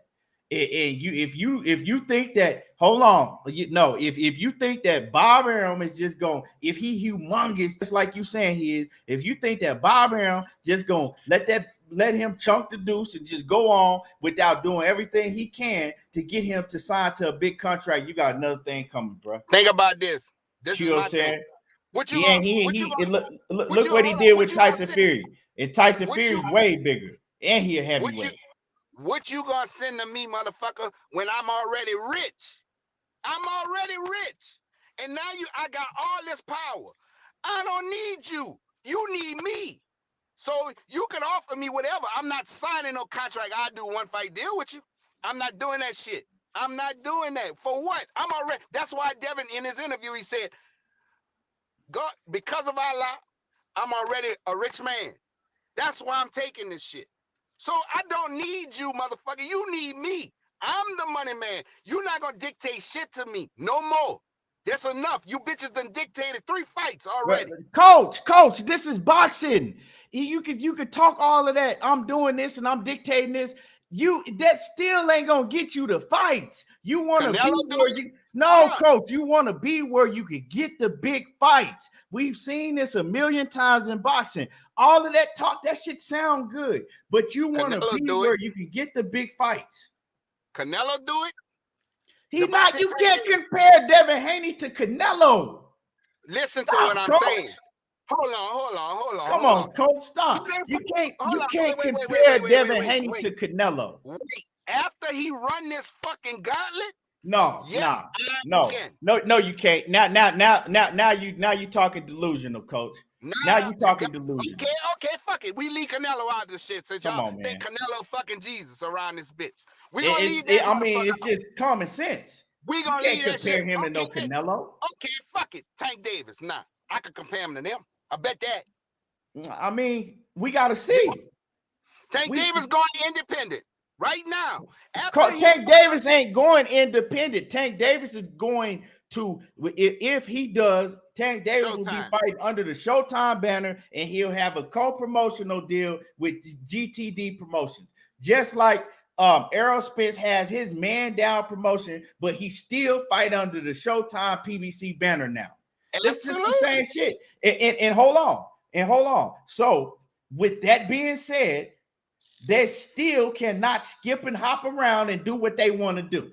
You saw that Errol Spence, he couldn't get a fight with Terrence Crawford because Terrence Crawford was with Top Rank. So it's the same thing. Just because Devin Haney goes to Australia and beats George Kambosos twice and then beats Lomachenko, right, does not mean that Devin Haney can do and fight whoever he want in boxing after he do that. It don't work like that. I guarantee you right now, when Tank Davis fucking beat fucking Rolly up, right? He gone. In the fucking deal, he can fucking sign. Devin Haney already could go wherever he wants because I'm telling you, wherever he goes. Listen to what I'm saying. He was doing 1 fight deals with the Zone as a co-promoter, right? He was doing 1 fight deals. That's why Devin was making so much fucking money, because he was promoting, he was getting that money, and he was getting a fucking check from the fight. Are we talking about money or big fights? I'm talking about both.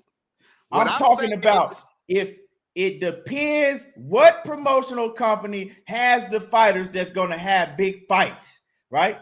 Now, if the big fights have to co-promote with him, bro. They still got to co-promote with Devin Haney Promotion. Bro, these promoters don't give a damn about that. You seen that. I got you, Batman, but I'm getting ready to wrap it up too. So whatever you got to say it quick, because I'm getting ready to wrap it up right now.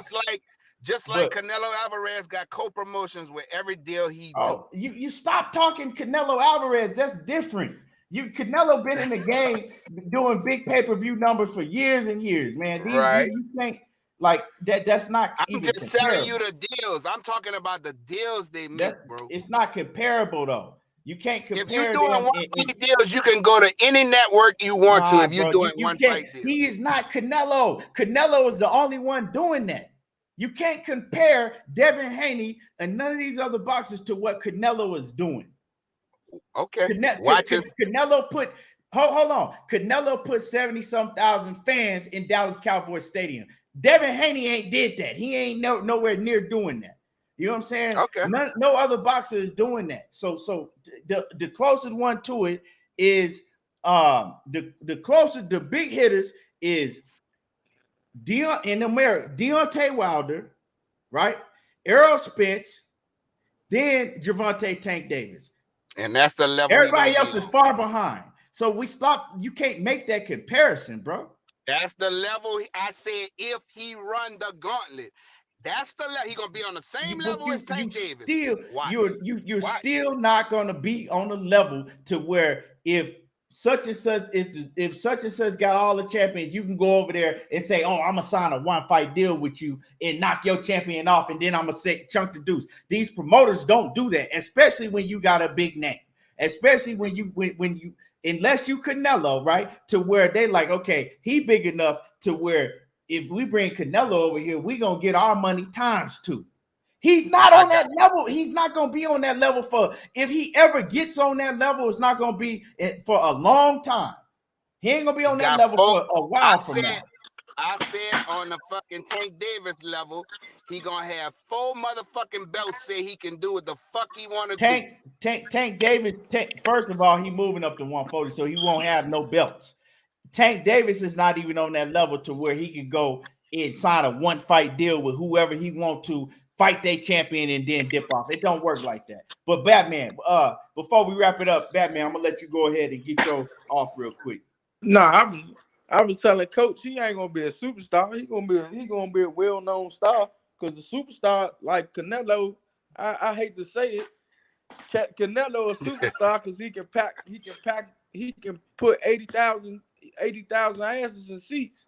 Devin Haney ain't gonna be able to do that. I mean, you know. And then I let go of the Canelo shit, and I said, Tank Davis level. All right, Tank. All right, put it with Tank. Tank a star. He's been built by Floyd, and he's been electrifying.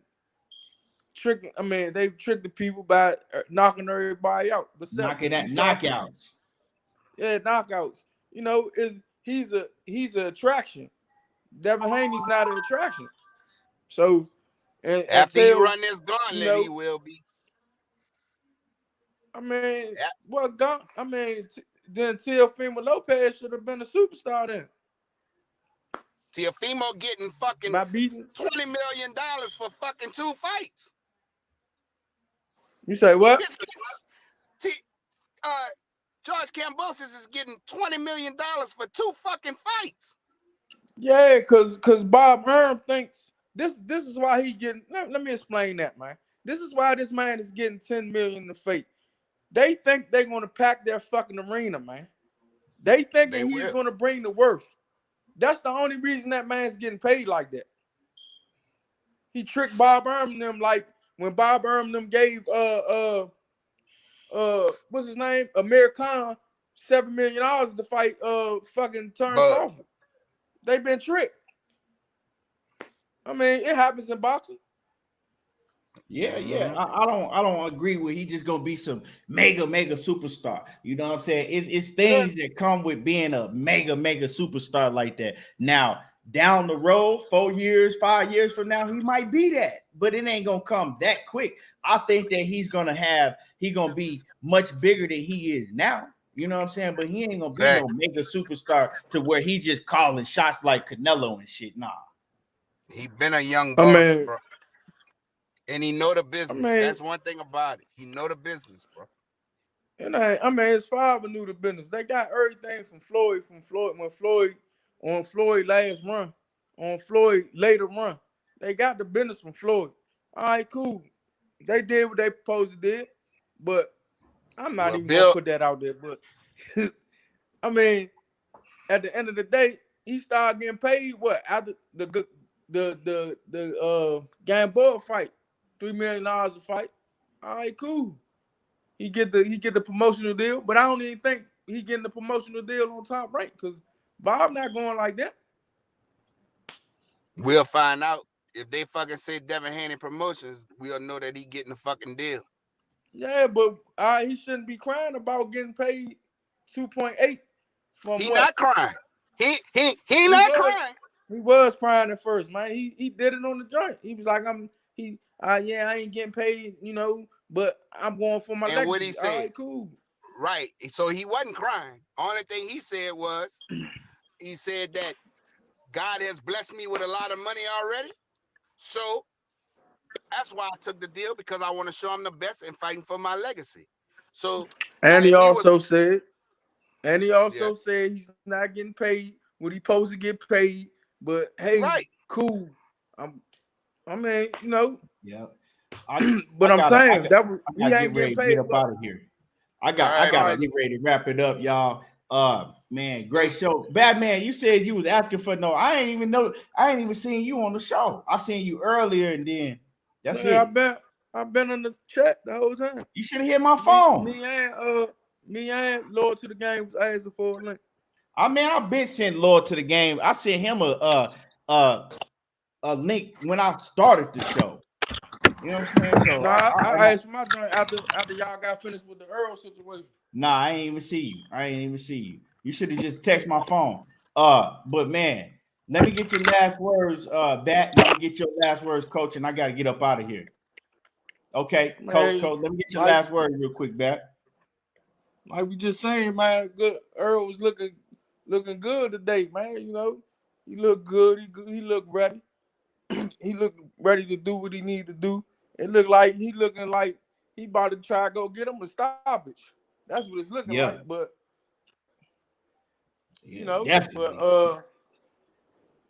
What's the other topic? Lord Devin Haney about to go over. They said George just signed the contract, so they about to get their promotion on. He about to go ahead over spent what, like 8 months. I hope 8 months. Win twice, because I want him to move up. I want him to win. Right. Yeah, man. Devin, go ahead over there, get them 2 wins, and come back home, man. Yeah, man. Got this cake bake ready for you, man. But that's it, yeah. King. Yes, sir, man. It was a great show. Like I said, Errol Spence looking great, ripped up like a bad batch of dope, and that's just what it is, Everybody hit the like button. If y'all didn't hit the like button, smash the like button. Great show. We will be back tomorrow, and y'all already know how I do. I appreciate everybody that came through, supported the show, everybody that commented, and y'all already know how I do. There you go, talking that boxing again, and I'm gone, y'all. We out.